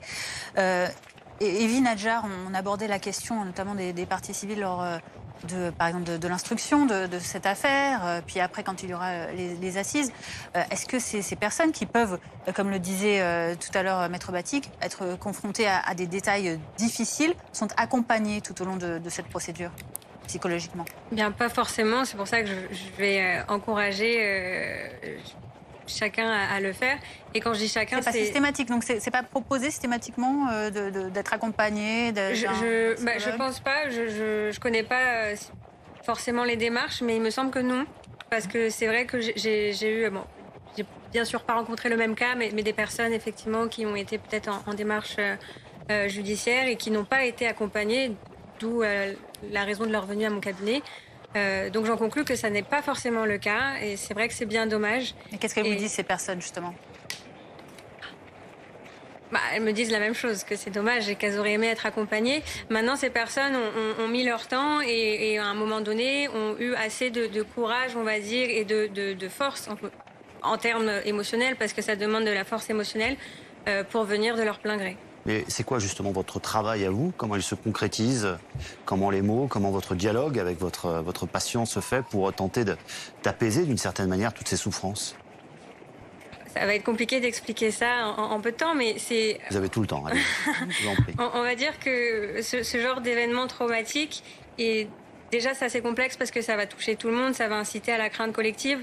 Donc, tout comme les proches, les amis de la victime vont peut-être en avoir une blessure psychologique, les personnes comme vous et moi pourront aussi être touchées psychologiquement et avoir un traumatisme. Donc, c'est pour ça que moi, j'encouragerais vraiment tous ceux qui se sentent un minimum affectés de consulter ne serait-ce qu'une fois un rendez-vous unique pour en parler. C'est assez similaire aux attentats où les personnes culpabilisées de consulter nous appelaient, Oui, qui se disaient, moi j'ai survécu. Voilà. Ou même, je n'ai pas vécu l'événement et je me sens vraiment mal et j'en culpabilise et j'ai mis des jours, des mois, voire des années à appeler. Ça m'est arrivé. Donc voilà, il n'y a pas de culpabilité à avoir dès lors qu'on se sent un minimum affecté. Il faut pouvoir demander de l'aide, mais en son temps, bien sûr. Justement, Maxime, vous qui avez enquêté beaucoup sur cette affaire, qui avez recueilli beaucoup de témoignages, ces témoins, qu'est-ce qu'ils vous disent? Ceux qui, par exemple, comme vous le disiez, étaient en boîte de nuit avec Justine et qui ont peut-être ressentent de la culpabilité de ne pas avoir pu faire plus. Est-ce que vous ressentez vraiment ce genre de déclarations ont été faites? Je ressens une tristesse qui, comme je vous expliquais tout à l'heure, est un peu diffuse et constamment avec eux. Moi, ce qui m'a marqué surtout, c'est qu'ils sont aujourd'hui pétris de questions, ces amis, particulièrement ceux qui étaient en boîte de nuit avec elle. Ils se posent beaucoup de questions. Vous savez, lorsqu'on a connu les résultats de l'autopsie, qu'on a su que Justine était morte étranglée, j'ai été avec eux et leur première réaction était de dire vous pensez qu'elle a souffert? J'espère qu'elle n'a pas souffert. Et très rapidement, immédiatement derrière, vient l'autre question et ils me disent et les analyses toxicologiques, est-ce qu'on a ces résultats toxicologiques? Et pour eux, pour les amis de Justine, en tout cas ceux qui étaient sortis ce soir-là avec elle, c'est un point essentiel, ces analyses toxicologiques. Notamment pour Théo, vous savez, on a beaucoup parlé de Théo. Théo, c'est l'ami de Justine qui, lorsqu'elle ne se sent pas bien, il se sent un peu le devoir de la protéger. Il reste avec elle, il l'accompagne plusieurs fois à l'extérieur, dormir, vomir. Il est avec elle lorsqu'elle rencontre Lucas, le suspect qui est suspecté de l'avoir tuée. C'est lui qui décide de la laisser dormir dans la voiture avec Lucas, il prend le numéro de Lucas, enfin voilà, il a tout fait pour essayer de l'accompagner et à la fin, quand il est revenu à la voiture, et Lucas et Justine avaient disparu. Et pour lui, cette question des analyses toxicologiques et du GHB, c'est essentiel parce que si jamais Lucas, le suspect, a mis du GHB dans le verre de Justine, ça veut dire qu'il avait prévu, qu'il avait prémédité son geste. Et ça veut dire que toute cette partie de soirée où Théo était avec Justine et avec Lucas, et ben Lucas, il a manipulé, il a berné Théo. Et Théo, il a besoin de savoir ça parce que il a besoin de savoir si vraiment il s'est fait avoir manipuler, s'il a eu une sorte de défaut de vigilance, ou si au contraire c'est quelque chose qui s'est fait impulsivement et contre lequel il ne pouvait peut-être rien. Maître, on parle de préméditation. Alors, l'aspect GHB, drogue, pour l'instant, l'enquête est en cours. On n'a pas vraiment d'éléments très précis sur cette question, simplement un témoignage. La préméditation, évidemment, ça change beaucoup de choses ensuite dans le processus judiciaire et une éventuelle condamnation. Oui, ça change radicalement. Et structurellement le dossier. Là, globalement, après cette marche, on va rentrer un peu dans le ventre mou de l'information judiciaire, donc ça va être très long. Et parmi les actes de commission rogatoire, parmi les investigations auxquelles on va procéder, il va y avoir la question de la préméditation, qui est une question centrale. Pourquoi ? Parce que soit ce jeune homme a complètement pété un plomb ce soir-là et a subi une frustration par-dessus laquelle il n'a pas pu aller au-delà, et c'est une chose, c'est un dossier. Soit il a prémédité son acte, et la préméditation de son acte, ça demande des éléments matériels. Quels sont les éléments matériels ? Ça voudrait dire que, hypothétiquement, il s'est branché sur des réseaux sociaux, il a pris son ordinateur, il a commandé de la drogue, il a reçu de la drogue, ou il est parti la chercher, il l'a inséré dans le verre de la défunte Justine. Sachant que c'est compliqué avec le GHB, parce que c'est une drogue aussi qu'on dit récréative, que certains utilisent pour avoir un effet volontairement, de manière euphorique. Donc on peut imaginer plein de choses. Alors vous savez, les juges d'instruction, ils sont très bien formés pour arriver à trier le grain de livret, c'est-à-dire que on va pas juste prendre une analyse toxicologique qui pourrait revenir positive en disant tout un faisceau d'éléments. Exactement. Il va y avoir effectivement l'histoire du fait qu'elle ait bu sa coupe de champagne et qu'elle ait senti un goût étrange. Donc ça, si vous voulez, ça commence à mettre sur une piste. Qui lui a servi cette coupe de champagne ? Dans quelles circonstances ? Et donc là, si vous voulez, on va recouper les caméras de vidéosurveillance, on va recouper les témoignages, on va recouper tout un tas de choses qui font que on va pouvoir affiner la position de la préméditation. Alors, juste, ça vaut ce que ça vaut, et ce sera l'enquête de le déterminer, mais on a aussi pu rencontrer avec Laura Champion des amis très proches de Lucas, du suspect, qui nous ont assuré, promis que Lucas ne prenait absolument pas de drogue et ne touchait absolument pas à la drogue. D'accord. Ça aussi, voilà, ce sont des éléments. Évidemment, il y a aussi l'entourage du suspect qui est très important dans ce genre d'enquête. Nicolas Coadou, on va vous retrouver à Saint-Céré où on le voit, la marche pour Justine se poursuit dans les rues. Sur un pas très lent, on sent évidemment beaucoup d'émotions autour de vous encore à l'heure actuelle. Oui, absolument. Pour tout vous dire, c'est seulement le bruit des pas des quelques centaines de personnes, d'habitants qui sont venus rendre un dernier hommage à Justine, qui viennent rompre avec ce silence ambiant. Et puis c'était un souhait des organisateurs, les amis de Justine, qui ont organisé cette marche aujourd'hui, d'avoir une marche extrêmement respectueuse, sans prise de parole, sans un seul mot dans le cortège. Pour tout vous dire, les autorités, ici la préfecture et la mairie, ont même produit un arrêté de circulation et de stationnement sur toute la commune entre 13h et 15h. C'est pour cela que vous n'entendez pas un seul bruit, si ce n'est le pas des habitants, et également quelques sanglots qu'on peut deviner. On voit des visages extrêmement fermés, extrêmement tristes, certaines banderoles. On a notamment pu voir une banderole sur laquelle il a été écrit « Justine, on ne t'oubliera jamais ». Et bien sûr, cette tête de cortège que vous avez vue, extrêmement émouvante également, avec les amis de Justine, organisateurs de la marche, qui ont écrit « Justice pour Justine » sur une banderole. Ils ont également des t-shirts, des roses blanches, et ce cortège, pour tout vous dire, qui s'agrandit au fur et à mesure de la marche, au fur et à mesure que la procession continue à travers ce village de Saint-Céré. Les habitants de cette commune continuent à affluer dans la marche et même viennent la rejoindre au fur et à mesure dès qu'elle passe devant leur domicile. Cette marche donc qui continue et qui devrait arriver jusqu'au jardin public de la ville, où les habitants, les participants à cette marche seront invités à déposer une bougie en hommage à Justine. D'ailleurs, on peut déjà voir dans les mains de certains participants à cette marche cette bougie qui va donc être déposée en fin de marche d'ici quelques dizaines de minutes. Merci pour toutes ces précisions, Nicolas. Vous continuez évidemment à suivre pour nous cette marche blanche poignante avec cette ville qui est complètement à l'arrêt. On est dans une commune au fond qui est pas très loin, à 30-40 km au fond de là où habitait le principal suspect. Mathias Tesson, est-ce qu'on en sait un peu plus sur ce garçon ? On a vu ces photos quand on a su qu'il avait été mis en examen. Qui apparaît évidemment sur les photographies comme un garçon presque sans histoire, mais au fur et à mesure de l'enquête, on a compris que son portrait était peut-être avec un peu plus d'aspérité.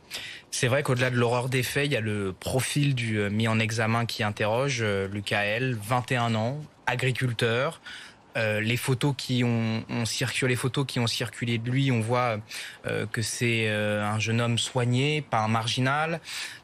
Justement, l'utilisation des réseaux sociaux aussi nous fait comprendre qu'il s'agit d'un jeune homme de son temps.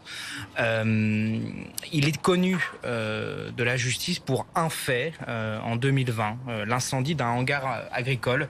Il a été placé en détention provisoire pour cela. Mais Il y a évidemment des zones d'ombre sur son profil à lui. Moi, il y a une question que je me pose aussi à titre personnel, et Maxime y a un petit peu répondu il y a quelques instants, mais est-ce que lui aussi était en pleine possession de ses moyens au moment des faits? Est-ce que des analyses toxicologiques ont également été réclamées le concernant? Parce qu'il y a cette dimension festive qui peut être, on le sait, propice à des faits, tout un tas de faits, dont les plus graves, comme ceux qui nous occupent aujourd'hui. C'est-à-dire que lui aurait pu aussi être, puisqu'on est dans une fête, une discothèque, avoir bu de l'alcool ou éventuellement avoir ingéré des stupéfiants, de la drogue. C'est pas ce qui ressort des premiers éléments. Ça n'a en tout cas pas été porté à notre connaissance, mais c'est quelque chose qui, en mon sens, doit aussi être interrogé. Il y a toute la question du discernement aussi, qui peut être questionné, même si le mis en cause, pendant sa garde à vue, n'en a vraisemblablement pas fait état. Mais le contexte festif peut aussi être questionné. Maître Wazik, vous vouliez réagir? Oui, alors simplement tout ça, pendant le temps de l'information judiciaire, ça va avoir lieu, c'est des actes d'enquête qui vont avoir lieu. Donc évidemment, il va y avoir sur les affaires criminelles, une double analyse psychologique et psychiatrique qui vont justement répondre aux questions de savoir si il avait une capacité, si son discernement était aboli ou atteint, ou sur ce point-là, on aura une réponse très précise. De la même manière, on va avoir une réponse aussi sur ce qu'il aurait pu ingérer avant, pendant, après, en termes de drogue, en termes d'alcool, et voir les taux et voir les conséquences que ça pourrait avoir eu sur le dossier. Sachant que le fait d'ingérer de la drogue ou d'ingérer de l'alcool en grande quantité n'est pas une circonstance qui amoindrit, n'est pas une excuse. Au contraire, c'est une circonstance aggravante parce que la justice considérera que c'est de lui-même qu'il a décidé de boire à outrance, que c'est de lui-même qu'il a décidé de fumer ou d'ingérer une drogue à outrance, et que par conséquent, les actes qu'il aurait eu, qu'il aurait commis sous l'effet de l'alcool ou sous l'effet de la drogue sont totalement de son fait, et donc c'est une circonstance qui sera retenue comme étant aggravante.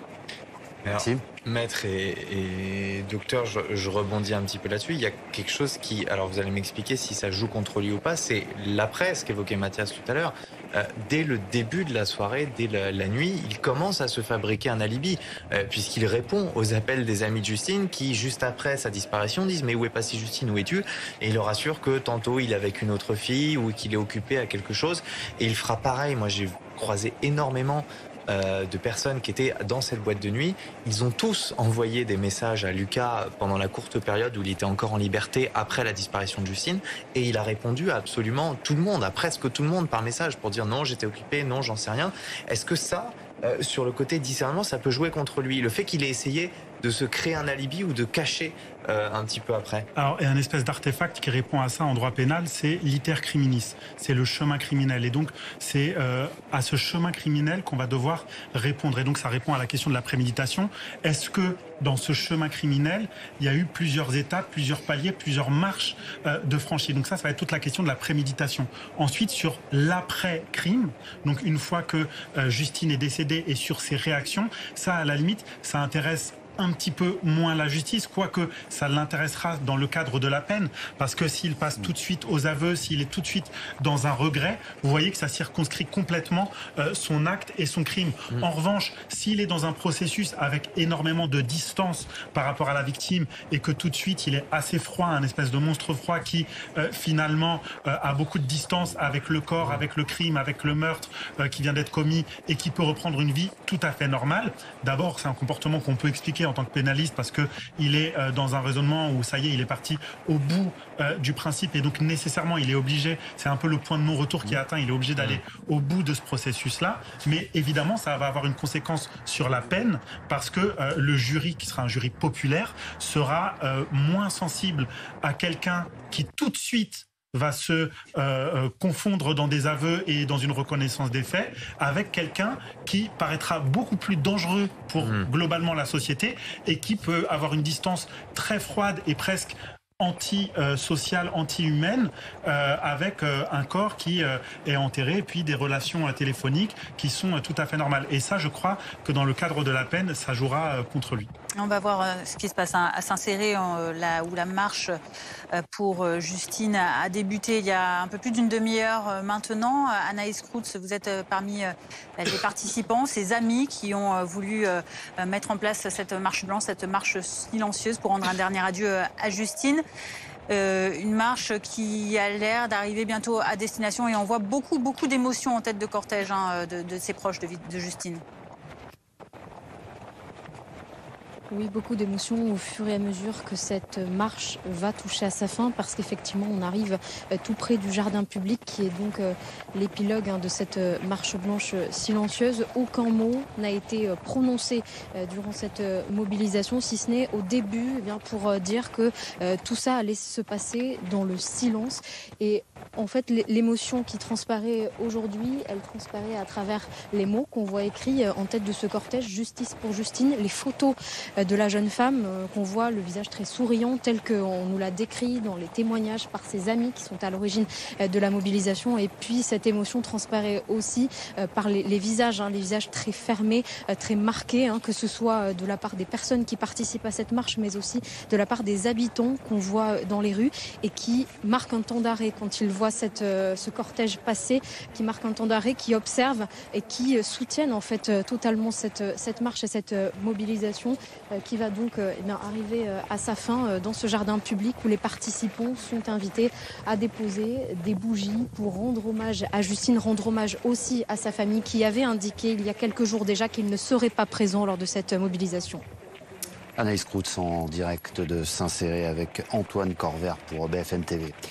Il est bientôt 14h30, si vous nous rejoignez sur BFM TV, vous vivez avec nous ce moment assez touchant et émouvant, cette marche blanche organisée en hommage à Justine Vérac. Vous apercevez une partie de ses amis, ce sont ses amis, vous a expliqué Anaïs, qui ont voulu organiser cette marche où il n'y a pas eu une seule prise de parole, pas un mot, beaucoup de silence dans cette commune qui est à l'arrêt aujourd'hui pour rendre hommage à cette jeune mère de famille. Avec nous en plateau, nos invités bien sûr, notamment Evie Nadjar qui est psychologue clinicienne et spécialiste dans les traumatismes. On voit cette population qui se recueille en silence, on voit beaucoup d'émotions sur ce visage, on voit cette dame là qui tient ce portrait. Comment se fait-il, comment vous expliquez ce phénomène il y a toute une population qui ne connaissait pas nécessairement, d'ailleurs là on voit que ce sont des proches, mais derrière ne connaissait pas forcément cette famille, peut-être même pas cette jeune fille, et qui pourtant est là, est présente, parce qu'il y a un phénomène de réflexion, de mise en miroir, où on se dit mais ça aurait pu être ma fille, ça aurait pu être mon ami, ça aurait pu être moi. Oui, exactement. Comme je disais tout à l'heure, ça incite à la crainte collective et puis c'est un mouvement de solidarité. Tout le monde se demande effectivement ça aurait pu être moi, mais surtout c'est comme je disais, c'est un événement traumatique qui est pour tout le monde. La blessure, elle peut être vécue par les proches, mais aussi par les gens comme vous et moi. Donc je pense, même si pas tous en ont conscience, pour beaucoup, ils ont sûrement été plus affectés que ce qu'ils pensent maintenant. Et en ça, la marche va être utile et ils seront bien contents de l'avoir faite.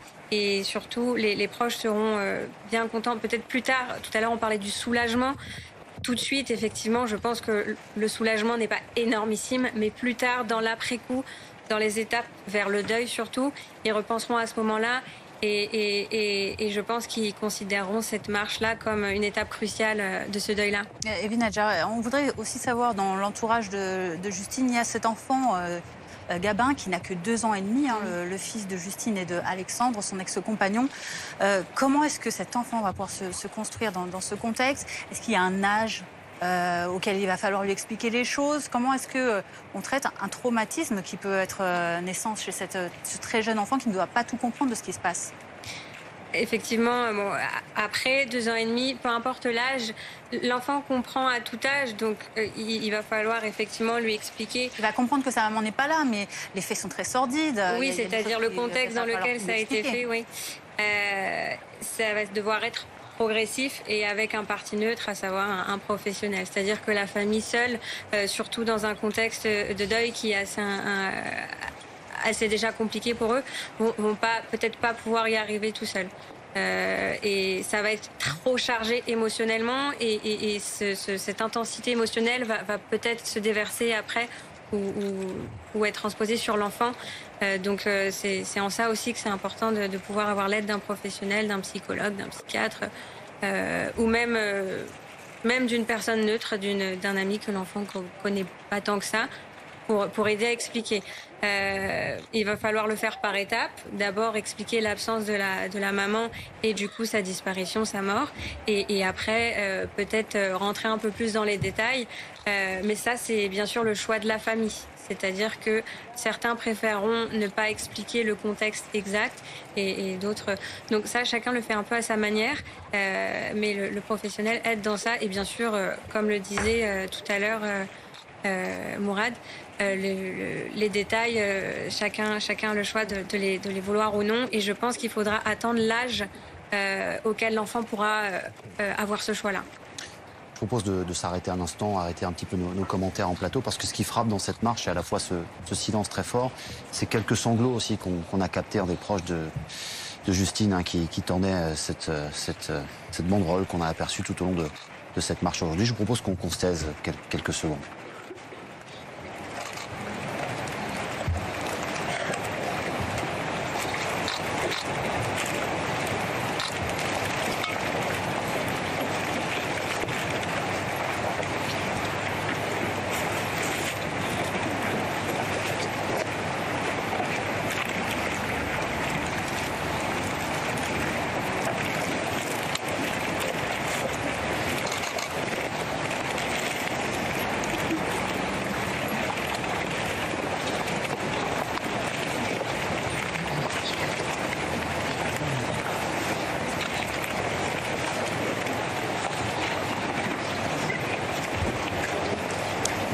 Nicolas Coadou est sur place à s'insérer pour BFM TV. Nicolas, on a vu que les participants à cette marche blanche sont donc arrivés à leur destination et qu'ils déposent donc les photos, la banderole et les fleurs qu'ils transportaient avec eux devant cet arbre.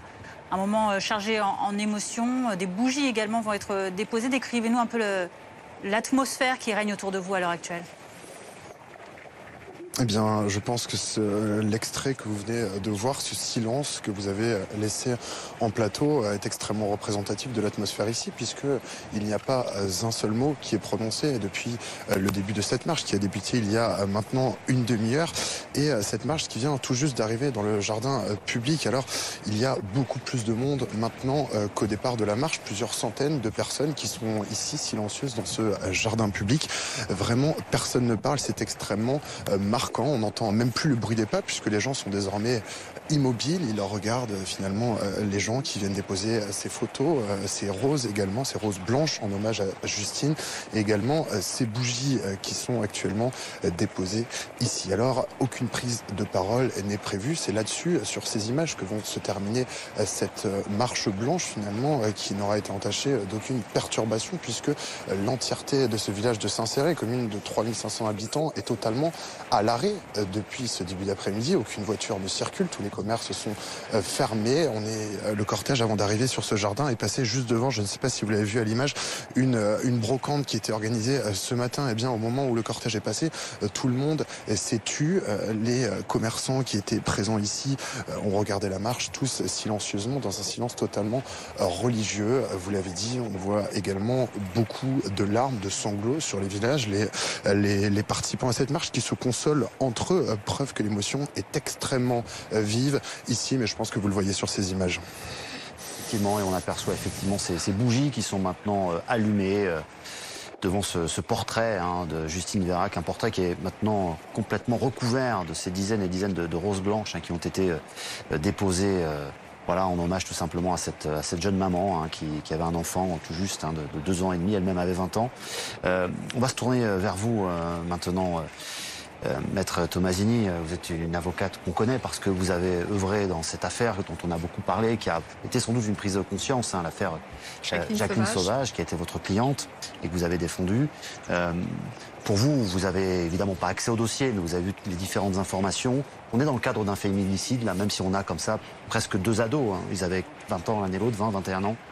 Très clairement, pour vous, on est dans ce cadre-là aujourd'hui? Pour moi, tout à fait. Très clairement, nous sommes dans le cadre d'un féminicide parce que cette jeune fille, cette jeune femme, cette jeune maman, elle a été violée et tuée parce qu'elle était une femme. Alors Donc, sur le viol, c'est pas encore, il est mis en examen pour ça, mais il n'y a pas encore d'éléments. On verra la suite, l'enquête va le déterminer. Oui, bien sûr, mais c'est une probabilité. On comprend assez mal, vous me permettrez de le souligner, un acte sexuel consenti, un rapport consenti entre ces deux jeunes gens avec une violence postérieure de telle nature. Donc c'est vrai que dans un premier temps, tout de même, ce jeune homme avait évoqué le viol. Il est revenu sur ses aveux en disant que c'était un rapport consenti, mais on voit bien aussi que sa personnalité, elle est trouble, que les scénarios qu'il évoque sont confrontés aujourd'hui à des preuves accablantes, notamment l'étranglement dont il n'avait pas parlé. Donc vous me permettrez de douter de l'aspect consenti du rapport. Ça, l'enquête va le déterminer, mais...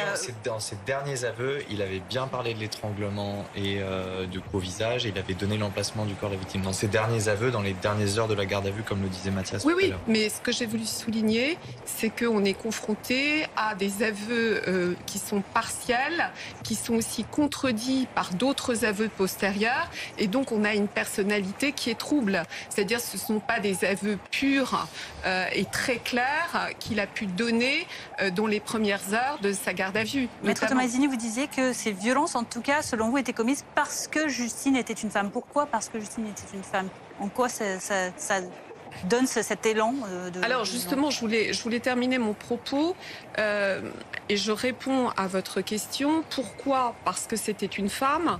Parce que on a le sentiment que dans cette affaire, elle a été considérée comme une proie, précisément parce qu'elle était en boîte de nuit, qu'elle était libre, qu'elle sortait avec ses amis et qu'elle a été finalement chassée par un prédateur masculin qui n'a pas pu juguler ses pulsions viriles.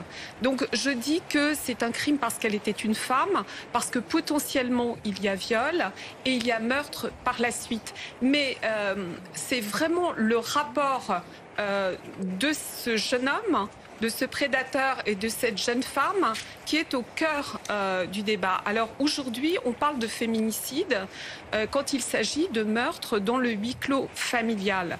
Mais ce n'est pas la définition propre d'un féminicide.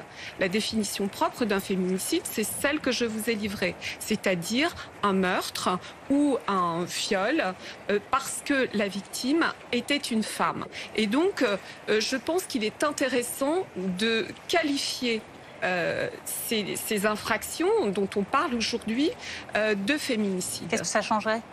Ça change parce qu'il faut qu'il y ait une prise de conscience sociétale, parce qu'on est loin du fait divers. J'entendais certains chroniqueurs sur d'autres chaînes que la vôtre qui évoquaient le temps d'antenne passé sur ce fait divers. Non, ce n'est pas un fait divers, c'est un fait de société et c'est nécessaire d'en parler et c'est nécessaire qu'il y ait cette marche blanche précisément pour marquer d'une pierre blanche, c'est le cas de le dire, l'inconscient collectif et la société dans son ensemble. Maître, vous restez avec nous. On va également revenir en plateau, notamment avec Maxime, qui a longuement enquêté sur cette affaire, voir un petit peu justement la chronologie des faits, ce qui s'est passé ce soir dans cette boîte de nuit. Mais d'abord, on va retrouver Anaïs Kroutz qui est sur place. Vous êtes à quelques pas de ce mausolée improvisé devant cet arbre où a été déposé par la foule le portrait de Justine et où maintenant les gens se recueillent et apportent une bougie.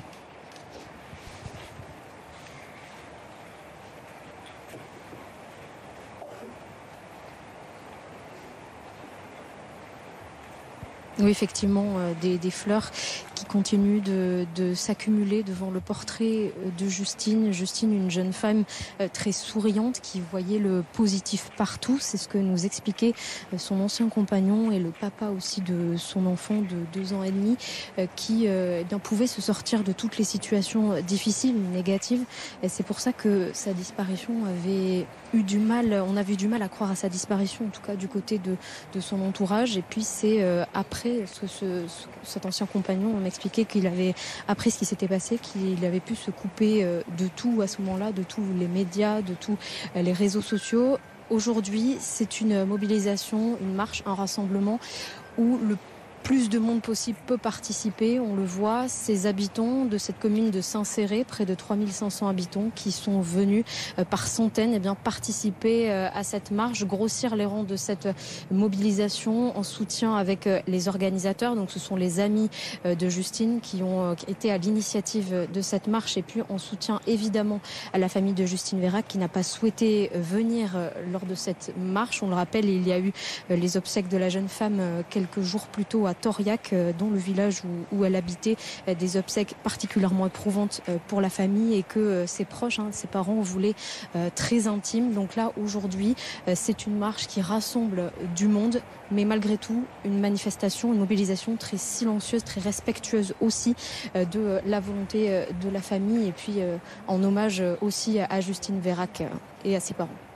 Merci Anaïs Kroutz avec Antoine Corvère à Saint-Céré, où vous le voyez donc beaucoup de monde est réuni ici à l'appel des amis de Justine, notamment des gens qui ne la connaissaient pas directement et de tous âges, on le voit, parce que Maxime Brandstetter, il y a cette histoire, en fait, elle a touché tout le monde parce qu'elle aurait pu nous arriver, à nous, femmes, à nos amis, à une fille, à quelqu'un de notre entourage. Et ce sont aussi les faits qui se sont déroulés, qui sont particulièrement sensibles et qui nous interrogent sur ce drame. Est-ce que vous nous rappelez la chronologie des faits de cette nuit du 22 au 23 octobre ? Oui, vous avez raison. C'est vrai que ça aurait pu arriver à tout le monde, ou en tout cas à tout le monde qui va en boîte de nuit ou qui a l'âge d'aller en boîte de nuit. Les faits, ils se passent à La Charrette. La Charrette est une boîte de nuit de Brive-la-Gaillarde, qui est une grande ville de la région. C'est une boîte de nuit où tout le monde dit qu'elle est très connue, et visiblement, c'est un peu un endroit où tout le monde va, où beaucoup de personnes sortent. C'est là où est sorti Justine et ses amis, et c'est là où est sorti Lucas, le suspect. Et donc, je pense que vous avez raison, c'est pour ça que tout le monde s'identifie, parce que c'est une histoire très banale, en fait, qui se déroule. L'acte atroce, en tout cas, commence sur le parking d'une boîte de nuit où n'importe qui aurait pu aller, où n'importe qui aurait pu voir son enfant aller. C'est pour ça que ça touche tout le monde. Si vous voulez que je revienne donc sur la chronologie de ce soir-là, première précision, cette chronologie, on l'a établie en enquêtant, en ayant des témoignages, un peu à la même manière parfois que peuvent le faire les inspecteurs. Et donc, c'est donc une chronologie qu'on a pu recomposer avec différents témoignages. Donc, elle n'est évidemment pas exacte à la minute près, mais c'est comme ça qu'on l'envisage. Donc, ce qu'on sait, c'est que Justine, elle est avec ses amis. Elle commence sa soirée dans un appartement, puis dans un bar, avec notamment Théo, dont on a beaucoup parlé, l'ami qui la accompagnera jusqu'au bout de la soirée. Ils décident d'aller en boîte de nuit à peu près vers 23h15. Vers 23h15, ils vont donc dans cette boîte de nuit. Dans le même temps, Lucas, le suspect, il arrive un peu plus tard, 1h30, 2h du matin, dans cette boîte de nuit. On ne sait pas avec qui il est arrivé. A priori, certains nous disent qu'il serait arrivé tout seul ce soir-là en boîte de nuit, mais ça reste à établir, évidemment. On a beaucoup parlé, le verre. Justine a un verre de champagne. Elle trouve qu'il a un goût bizarre. Elle dit à Théo, son ami, je trouve que mon champagne est étrange. Ils échangent le verre. Théo le finit et Justine ne se sent pas bien. Plusieurs fois, avec Théo, elle fait l'aller-retour entre l'intérieur et l'extérieur de la boîte de nuit pour vomir parce qu'elle se sent pas bien. Lors d'un de ces allers-retours, elle rencontre Lucas. Lucas vient les aborder. Visiblement, Lucas et Justine se connaissent déjà. On n'a pas réussi à savoir comment ou pourquoi. Est-ce que c'est de boîte de nuit? Est-ce que c'est ailleurs? On ne sait pas. On sait qu'ils se connaissent. Théo le remarque parce qu'ils rigolent ensemble. Et visiblement, le courant passe bien entre eux puisque ça n'inquiète pas plus que ça, Théo. Vers 4h du matin à peu près, ils vont jusqu'à la voiture de Justine car Justine ne se sent pas bien. Elle veut se reposer. Elle décide de se reposer dans la voiture. Lucas, visiblement, veut se reposer aussi. Théo, qui l'a vu, nous assure qu'il avait l'air vraiment fatigué et qui dit « Je vais me reposer avec elle dans la voiture, comme ça je la surveille. » Théo retourne en boîte de nuit. Théo, qui ne se méfie pas de Lucas à ce moment-là, puisque c'est l'ami de Justine, mais qui a quand même un peu des réflexes, il prend son numéro pour qu'il le tienne au courant et il vérifie avec une amie dans la boîte de nuit qu'on connaît bien ce Lucas et que c'est quelqu'un de plutôt sain. Donc ça, c'est à 4h. À 4h du matin environ, Théo laisse Lucas et Justine dans la voiture. Il rentre en boîte de nuit. À peine 30-40 minutes plus tard, il ressort. Il trouve la voiture vide. Il n'y a ni Justine ni Lucas. Ensuite s'enchaînent de nombreux appels à Lucas qui finit par répondre, qui dit à Théo je suis parti, je ne suis pas avec Justine, je ne sais pas où elle est. Je suis en plein acte avec une autre fille, mais ce n'est pas Justine. Et puis petit à petit, voilà, ils vont s'inquiéter de plus en plus jusqu'à 10h du matin, tous les amis vont appeler Justine, etc. Jusqu'à 10h du matin, où la maman de Justine appellera les gendarmes et l'enquête sera véritablement lancée. Ça, c'est pour la soirée du point de vue de Théo et le drame qui s'est noué autour de ça. On s'interroge évidemment aussi sur une éventuelle tentative de se constituer un alibi, Mathias Tesson, parce que on voit que ce jeune homme, après, il va aller rencontrer, après les faits supposés en tout cas, et donc supposément le meurtre de Justine, il va aller retrouver notre ami. Et d'ailleurs, il n'est pas interpellé immédiatement, ce jeune homme. Il tente visiblement de vaquer à ses occupations. Il y a la dissimulation aussi du corps enterré à proximité du domicile du suspect, en lisière de forêt, probablement à l'aide d'un engin agricole. Il y a aussi le fait que le sac à main de Justine soit retrouvé brûlé. Il y a ces traces de sang retrouvées à la fois dans la voiture, mais aussi au domicile du suspect. Et dans les informations qu'on a, c'est vrai que ce jeune homme va visiblement essayer à la fois d'envoyer des messages, de trouver des occupations. Je lisais qu'il avait été notamment à une rencontre sportive dans les heures qui ont suivi les faits. Alors, est-ce qu'il est dans le déni total de ce qu'il vient de produire, même s'il est présumé innocent, ou est-ce qu'il est dans la construction d'un alibi? Ça, c'est l'enquête qui devra le déterminer, même si, maître, je vous vois à ma droite douter de cette éventualité. Je doute absolument, surtout que vous avez omis aussi de souligner qu'il a envoyé des messages, que ce soit sur Instagram à la victime, elle-même, post-mortem, en tout cas on le suppose, et également à un de ses amis en répondant qu'il avait autre chose à faire que de s'occuper de la copine, de celui qu'il appelait de la copine bourrée, de ta copine bourrée. Donc non, vous me permettrez là encore de douter que ce jeune homme ait été dans le déni. Il a une personnalité, pour moi, et c'est les experts évidemment qui en diront davantage, une personnalité extrêmement inquiétante, extrêmement dangereuse. On a banalisé le fait qu'il avait également incendié préalablement dans une autre affaire, une autre infraction, une ferme, une grange. En 2020, il a fait de la détention provisoire pour donc, cela. Moi, personnellement, je pense que c'est un élément qui déjà en dit long. Et les psychiatres se pencheront aussi sur ce phénomène de feu, de viol et de violence. Et je voudrais juste insister parce que j'écoutais mes confrères évoquer la drogue du violeur, le GHB, qui potentiellement aurait pu se trouver dans le verre de Justine avant le passage à l'acte. J'ai quelques réserves. Pourquoi? Parce que pour avoir déjà connu ce type d'affaires avec des prédateurs qui avaient administré la drogue du violeur dans le verre de certaines jeunes femmes.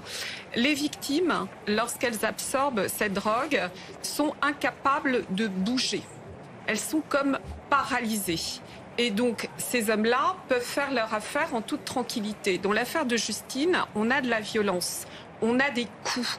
Donc, à part le fait qu'elle ait régurgité potentiellement cette substance, on s'explique mal comment elle a pu réagir et se défendre. Et on va attendre évidemment les expertises à ce propos, notamment les résultats toxicologiques. Mais d'abord, on va revenir bien sûr à Saint-Céré, retrouver nos envoyés spéciaux là-bas, et notamment Nicolas Coadou, parce qu'on voit que ce rassemblement très poignant est en train de toucher à sa fin. Oui, absolument, il touche à sa fin et il est dans la simplicité qu'ont l'ont voulu les organisateurs, à savoir une marche extrêmement silencieuse, une arrivée ici, dans ce jardin public, des pots de fleurs, des pots de bougies, les gens repartent dans le même silence dans lequel ils sont arrivés. Donc il y avait les amis de Justine, organisateurs de cette marche, et également énormément d'inconnus, d'anonymes comme André, bonjour, vous avez tenu, vous ne connaissez pas Justine, vous avez tenu à être là aujourd'hui. Oui, rendre un hommage pour la marche et puis pour elle et pour ses parents, voilà. Est-ce que vous pouvez, on a beaucoup de difficultés à décrire cette atmosphère extrêmement silencieuse à l'antenne. Est-ce que vous pouvez nous décrire un petit peu ce que vous avez ressenti cette dernière heure? Le silence, les gens étaient calmes, puis bon, la marche pour honorer l'hommage à cette jeune fille. On imagine cette commune de Saint-Céré, 3500 habitants, extrêmement secouée par ce drame. Je pense, oui.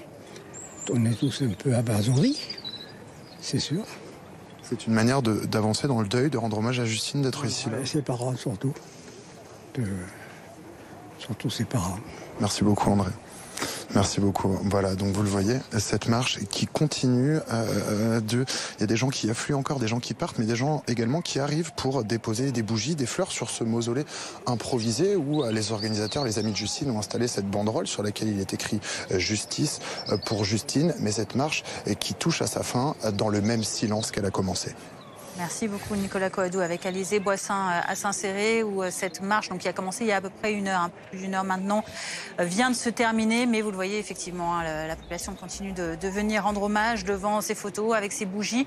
On continuera évidemment d'en parler cet après-midi dans l'après-midi info avec le reste de l'actualité également cet après-midi. Oui, effectivement, on va faire une courte pause et dans un court instant, on reviendra évidemment sur l'affaire Justine Vérac, mais on s'arrêtera également sur la situation en Ukraine où l'électricité à Kherson a été complètement coupée. C'est ce que disent les autorités d'occupation russes. Inquiétude aussi pour un barrage qui se situe non loin en amont de cette grande ville qu'est Kherson et dont les autorités russes assurent qu'il a été touché par un missile en provenance des Ukrainiens. A tout de suite sur BFM TV.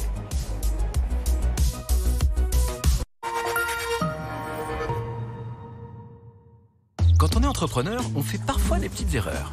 Comme Jade qui organisait un séminaire nature, peut-être un poil trop nature. Ou Paul qui a commandé des nouvelles chaises pour son resto. Et bah qui va les renvoyer du coup. Mais bon, ma préférée, je crois que ça reste quand même l'erreur de Léo. Heureusement, pour la gestion de leur paye, ils n'ont pas fait d'erreur en choisissant PayFit, la solution de paye simple, fiable et automatisée. PayFit, vous ne pouvez pas vous tromper. Christelle, éducatrice sportive municipale, a impérativement besoin de sa voiture pour pouvoir travailler. C'est pourquoi GMF assure sans surcoût son véhicule personnel si elle l'utilise pour son activité professionnelle. GMF, premier assureur des agents du service public. La passion et l'exigence. Pour une expérience de conduite unique. L'excellence du savoir-faire japonais. Nouveau Mazda CX-60, hybride rechargeable. Vous rêvez d'indépendance? Ne vous fâchez pas. Groupe Verlaine installe chez vous un puissant kit photovoltaïque évolutif de 3 kg pour 9 900 €, pose incluse et la batterie de stockage en option. Consultez nos experts sur groupeverlaine.com ou en composant le 3620 et dites Groupe Verlaine. Clarins Double Sérum. Une formule biomimétique parfaitement adaptée à la peau. Enrichie de 21 extraits de plantes dont le puissant curcuma.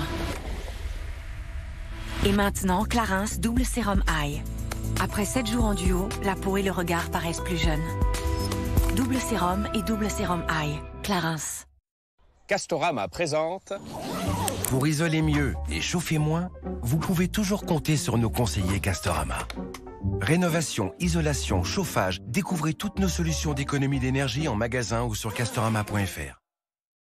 Vous vous êtes déjà demandé à quoi vous ressembleriez avec 10, 15, voire 20 kilos en moins. Comme j'aime, vous offre cette expérience inédite et incroyable. Scannez le QR code juste là et dans moins de 2 minutes, vous allez vous voir avec vos kilos en moins. Je vous montre, c'est ultra simple. Vous rentrez vos informations, vous choisissez le poids que vous voulez perdre et voilà, vous découvrez votre nouvelle silhouette.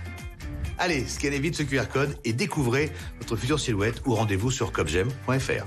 Comgem.fr. C'est important.fr. Les aléas de la vie. Personne ne peut savoir ce que la vie nous réserve. Des belles surprises ou des coups durs. Et comme dans la vraie vie, on ne peut pas revenir en arrière, mieux vaut prévoir. Prévoir pour que la vie puisse continuer, même si on n'a pas tous les mêmes moyens. Pour Maïf, rendre la protection de la famille plus accessible, c'est ça être assureur militant aujourd'hui. Maïf, assureur militant. J'ai besoin d'un nouveau métier tourné vers les autres. Et nous, on a besoin de vous.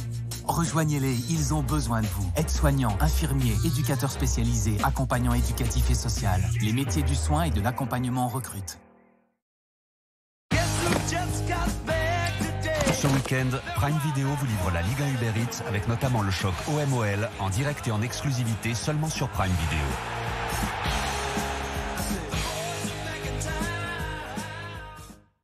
prolongation. Chez Ixina, pour fêter notre anniversaire, on continue à vous offrir jusqu'à 6 électroménagers sur votre nouvelle cuisine.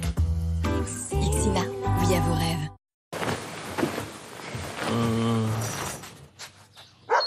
Oh, t'es là, toi? Je l'adore. Ils sont trop mignons. On a de la chance. Qu'est-ce qu'on est bien sur cette route? Ils l'ont refaite, non? Non. Ah si. Ça va être une belle journée. Vous allez adorer la vie en électrique. Citroën IC4 électrique est à partir de 309 € par mois, avec 1000 km de recherche publique et 4 ans de garantie et d'assistance offerte.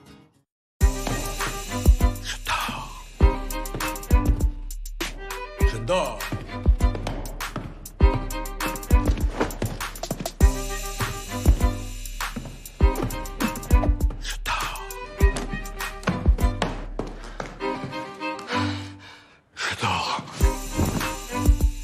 Matelas Trianon en exclusivité à la compagnie du lit. Du coup, je le mets où celui-là? Direct Assurance, bonjour. Oui, j'ai souscrit sur votre site hier soir. Résultat, mon appart est déjà assuré. Bravo. On m'avait dit que vous étiez super. Et ben vous savez quoi? Vous êtes les meilleurs. Et pour 2, 3, 4 contrats souscrits, c'est 2, 3, 4 mois remboursés. Propriétaire ou bailleur, en isolant et ravalant votre maison par l'extérieur, restez au frais l'été et au chaud l'hiver. Augmentez la performance énergétique et la valeur de votre bien. Baissez vos factures de chauffage jusqu'à moins 75%. Inscrivez-vous vite sur groupeverlaine.com ou appelez le 3620 et dites Groupe Verlaine. Groupe Verlaine, on t'aime. Voici Roomba Combo J7+, le seul robot aspirateur laveur doté d'une lingette entièrement rétractable pour protéger tapis et moquette. Une maison ne reste jamais propre très longtemps. Alors laissez Roomba Combo J7+ faire. La saleté, c'est son affaire.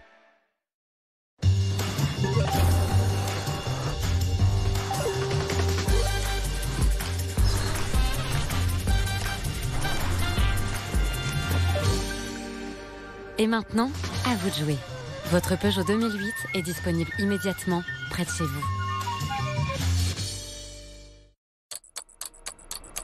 C'est bientôt l'heure de votre pause café.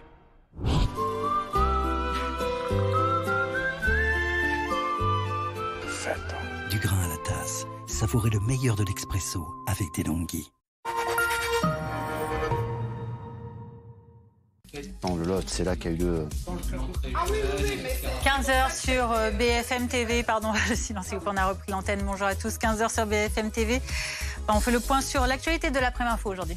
Oui, effectivement, avec ce moment fort et poignant tout à l'heure, la marche blanche en hommage à Justine Vérac.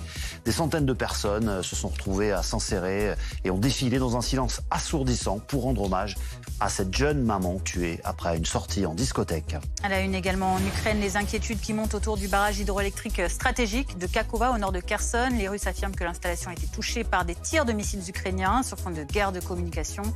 Moscou qui annonce également que Kherson et ses environs se trouvent désormais sans électricité ni eau après une frappe ukrainienne. On en parle avec le général Pellistrandi en plateau.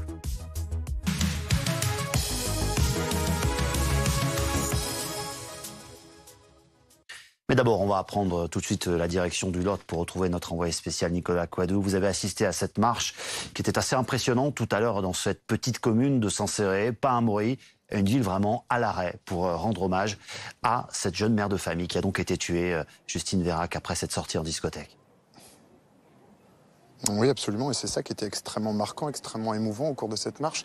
Pas un bruit, si ce n'est le bruit des pas des quelques centaines de personnes qui étaient venues ici dans cette commune pour rendre un dernier hommage à Justine. Et ce que vous voyez sur les images d'Alizé Boissin, c'est le point d'orgue de cette mobilisation, à savoir un mausolée improvisé dans le parc de la ville avec des roses, des portraits de la jeune fille Justine Vérac, assassinée il y a 2 semaines, ainsi que des bougies, la famille, les amis, également des anonymes qui sont venus rendre un dernier hommage à Justine. Et c'est notamment le cas de Michel. Bonjour Michel, vous êtes venu ici, c'était important de venir rendre un dernier hommage à Justine. Rendre un dernier hommage, beaucoup d'émotions, je dirais bonjour tristesse pour fait bon. Puis bon, je pense que les mots manquent après, bon, de partir comme ça en pleine jeunesse, bon, laisser un gamin et tout ça, ça fait beaucoup de choses, beaucoup d'émotions. C'est ce qu'on est en train d'expliquer, une émotion de la famille, des amis qui organisent cette marche, mais également, ça touche tout le monde ici. Je pense que ça touche tout le monde, tout le secteur, et au-delà d'ailleurs, parce que bon, moi je viens, j'ai fait plus de 50 km pour venir quand même, pour rendre hommage quand même. Je viens du Tarn-et-Garonne, Et je pense que c'était la moindre des choses, voilà. Beaucoup d'émotions. Ce qui nous a marqué, c'était le silence. Le silence, le silence qui se passait, et les gens qui marchaient comme ça en silence, mais ça a dégagé quand même une certaine peine quand même, parce que de partir si tôt, puis voilà. On se sent très ému. Ah oui, tout à fait, oui. Ça fait quelque chose quand même, Ce qu'on expliquait aussi, je ne sais pas si vous partagez ce sentiment-là, bien sûr, c'est que chacun peut s'identifier à ça. Tout le monde se dit, ça aurait pu être ma fille, ça aurait pu être mon épouse. Tout à fait. Moi, j'ai des filles qui sont un peu plus âgées quand même, mais ça peut arriver à tout le monde. Puis on se met à la place des parents, de la famille proche et tout quand même. Voilà. Après, les mots, après manquent. Après c'est surtout sentimental, c'est dedans, voilà. Merci beaucoup pour votre témoignage, Michel. Voilà, cette marche qui s'est donc terminée ici. Désormais, les habitants de la commune de Saint-Céré rentrent chez eux petit à petit, mais il y a encore des personnes qui défilent pour déposer une bougie, une fleur de plus, rendre un dernier hommage à Justine, hommage qui s'est déroulé selon les souhaits de la famille et de ses amis organisateurs dans le silence et l'émotion la plus complète. Merci Nicolas Coadou avec Alizé Boissin à Saint-Céré pour suivre donc cette marche qui s'est donc achevée. Avec nous en plateau toujours Maxime Branchetter et Mathias Tesson Maxime Branchetter, voilà, tout seul, de notre service police-justice. Nous a également rejoint Samuel Lepastier, psychiatre, psychanalyste, chercheur associé à l'université Sorbonne Paris-Nord. Nous sommes également toujours avec maître Nathalie Tomasini, avocate au bureau de Paris, spécialiste des violences faites aux femmes. Samuel Lepastier, on l'a vu sur ces images, des gens qui sont restés même à la fin de ce rassemblement, de cette marche, pour continuer à rendre hommage. Certains sont venus de loin pour rendre hommage à Justine. On sent que l'émotion est très vive et qu'elle ne touche pas forcément les gens de l'entourage proche de la victime, parce que tout le monde s'identifie à cette affaire, à ses proches, à la jeune fille elle-même. C'est important, ce genre de marche, pour essayer d'apaiser la souffrance? Absolument. Le pacte social, le contrat social repose sur l'interdiction de la vengeance privée, le renoncement à l'homicide et le renoncement à l'inceste. Chaque fois qu'un meurtre est commis, il n'y a pas simplement une victime, il y a une atteinte à la société dans son ensemble, et par conséquent, il faut mettre en place des procédures pour recréer le lien social.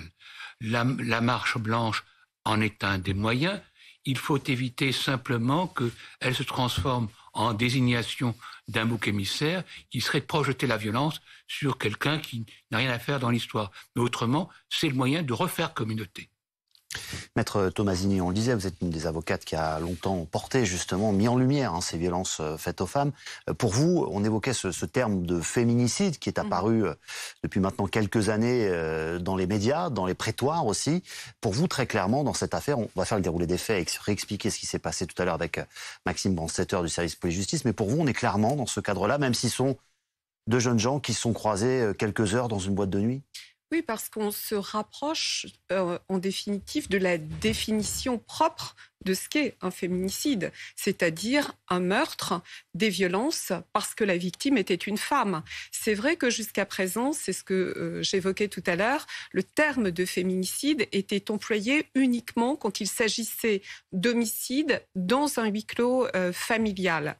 Mais il serait intéressant, précisément, qu'en France, notamment, soit élargie cette définition et cette appellation de féminicide. Et j'irai même plus loin, on en parle aujourd'hui... C'est dans le code pénal aujourd'hui? Non, c'est un mot justement, qui apparaît? on en parle aujourd'hui de plus en plus.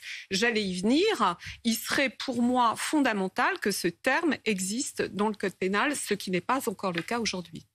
C'est un élément de langage. Peut-être, maître, pour que les téléspectateurs comprennent bien, donc dans le code pénal aujourd'hui, il y a homicide sur conjoint, qui est une circonstance aggravante lorsqu'on tue son conjoint. Absolument. Et féminicide, tel que vous le souhaitez et que d'autres d'ailleurs personnes de la justice le souhaitent, viendrait dans le code pénal. Ça engloberait quoi exactement? Est-ce que vous pouvez nous expliquer? Alors, je vous ai donné une définition qui est très large, c'est-à-dire homicide parce que la victime a été tuée, mais féminicide parce que la victime était une femme et qu'on l'a tuée pour cette raison-là. Donc, après, il va falloir travailler à cette définition. Parce que vous me direz, oui, mais après, dans les couples, éventuellement, où les rencontres, où les protagonistes sont deux hommes, qu'est-ce que vous allez dire est-ce qu'on peut assimiler le fait qu'il y ait eu un homicide sur une femme à un homicide sur une personne étrangère en raison de son appartenance étrangère ou en raison de sa religion? Est-ce qu'on peut faire un parallèle?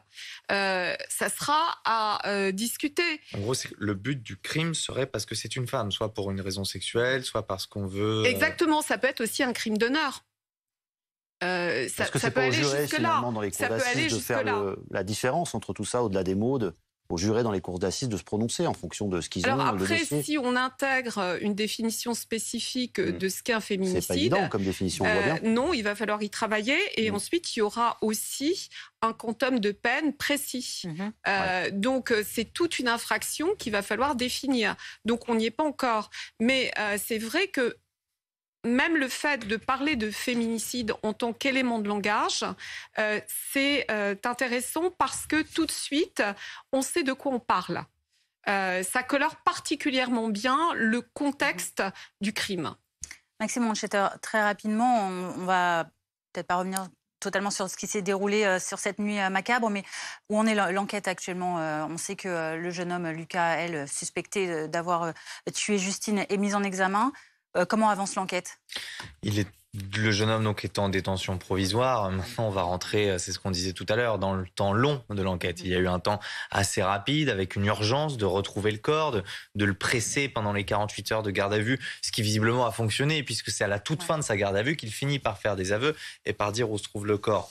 On va pas revenir là-dessus, mais avoir un corps dans un crime, c'est absolument essentiel parce que c'est une sorte de carte d'identité du crime. Tous les éléments peuvent se retrouver sur le corps.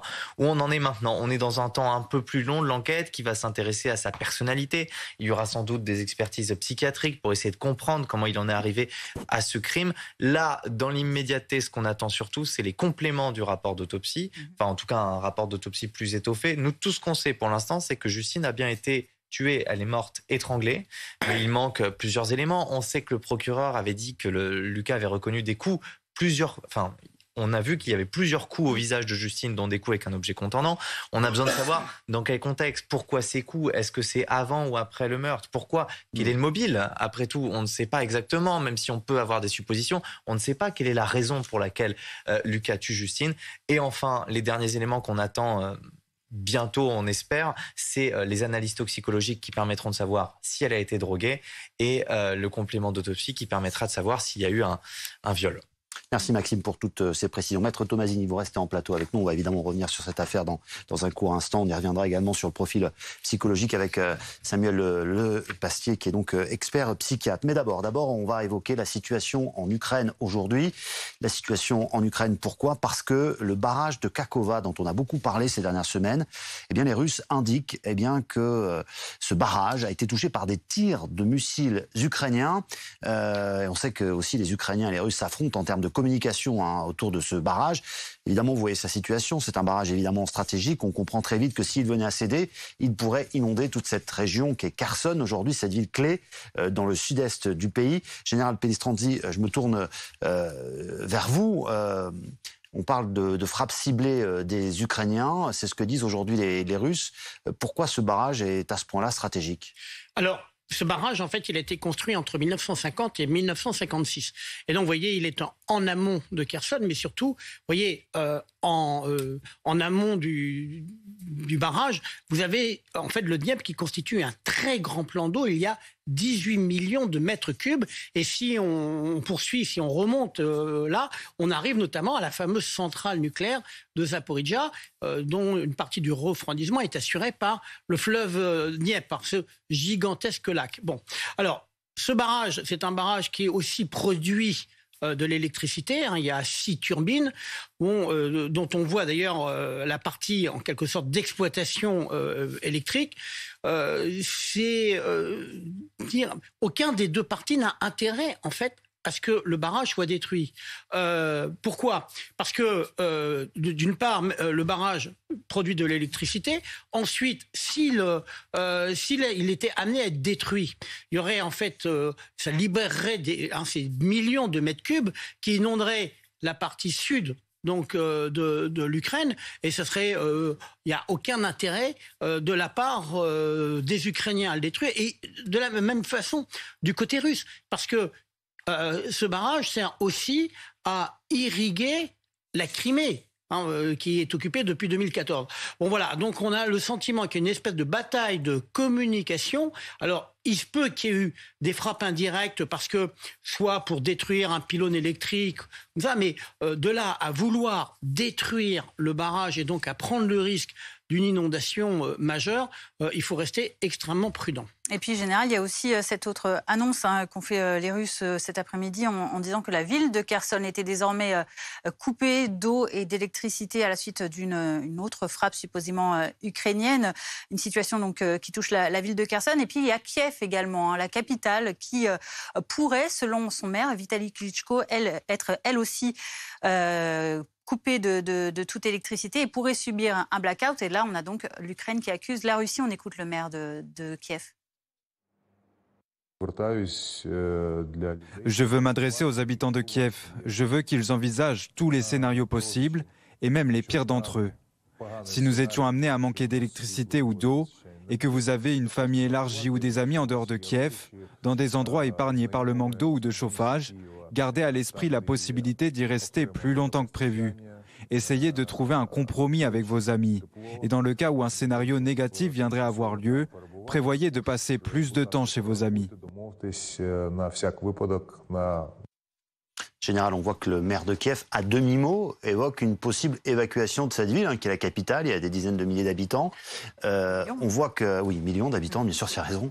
On voit que finalement, et on voit d'ailleurs cette ville, c'était les images hier de la nuit, parce qu'on coupe le courant à Kiev pour limiter les blackouts, justement.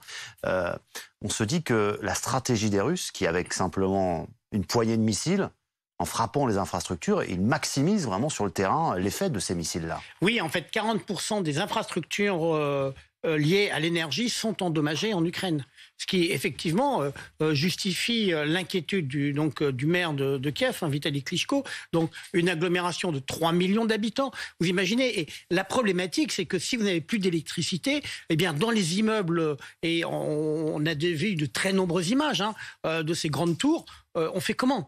Il n'y a plus d'eau, il n'y a plus d'électricité, et d'où le fait que la municipalité de Kiev envisage de faire évacuer cette ville. Donc ça, c'est quelque chose qui serait extrêmement dramatique. Et en plus, évacuer la ville qui est la capitale économique, la capitale politique, la capitale militaire, vous voyez la situation. Et donc, il y a vraiment beaucoup d'inquiétudes à avoir sur les évolutions à venir dans les jours et semaines à venir. Alors, bien entendu que l'hiver arrive. C'est également à Kiev, si je ne m'abuse, que les générateurs des points ont été mis en place pour aider la population à venir reprendre un peu de courant, d'énergie.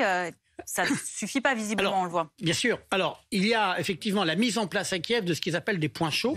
Donc, mais il y a aussi le cas dans d'autres villes, c'est-à-dire essayer de fournir dans des points particuliers autour de groupes électrogènes, de quoi pouvoir, par exemple, brancher son téléphone portable. Vous savez qu'il y a beaucoup d'applications, notamment pour alerter les gens qui passent par les téléphones portables, en quelque sorte les alertes lorsqu'il y a des tirs de missiles. Donc on voit que les frappes russes visent à totalement désorganiser la vie ukrainienne, avec le fait que, eh bien, c'est paradoxal à dire, mais c'est beaucoup plus facile de supporter l'absence d'électricité ou voire la difficulté de l'eau. En étant à la campagne, il y a toujours des solutions, alors que dans ces grandes agglomérations, eh bien, ça peut tourner au chaos. Alors dans les frappes engagées depuis maintenant 3 semaines sur l'Ukraine, on sait que les drones suicides iraniens dont on va parler jouent un rôle vraiment important. Et les aveux hier de Téhéran sur la fourniture de ces drones à l'armée russe, apparemment n'ont pas convaincu Volodymyr Zelensky. En effet, hier, un responsable iranien a affirmé que l'Iran avait vendu des drones avant le début du conflit et pas pendant. Pas crédible, répond le président ukrainien. Les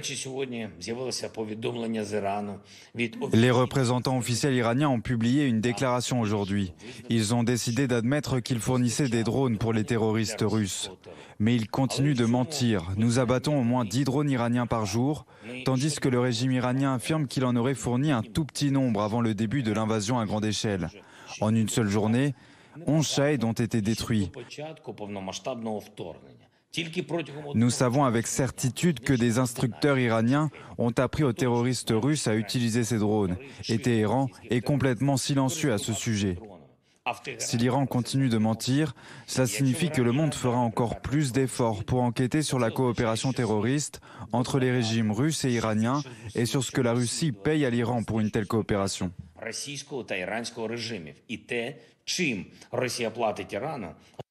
Général Pellistrandi, on entend le président ukrainien qui s'inquiète évidemment de ces drones. Pourquoi? Parce qu'ils sont très utiles aux Russes. Ils ne coûtent pas très cher et ils sont faciles d'emploi. C'est ça finalement leur principale qualité? Oui, et ils font des dégâts. Alors, ce ne sont pas ce qu'on appelle, vous savez, un game changer. C'est un anglicisme pour dire quelque chose qui va faire basculer de l'autre côté. Par exemple, la livraison des canons, des missiles HIMARS ou des canons César pour les forces ukrainiennes ont été ce qu'on appelle vraiment des game changers et ont permis aux forces ukrainiennes de reprendre une certaine dynamique. Là, vous avez donc une photo de ce drone iranien. Ils font à peu près 2,50 m, c'est-à-dire à peu près la taille du studio, de la table, du plateau. Et donc, ils font des dégâts pas suffisamment importants pour faire effondrer le pays, mais ils peuvent toucher des infrastructures, notamment ces infrastructures liées à l'énergie dont on vient de parler à l'instant.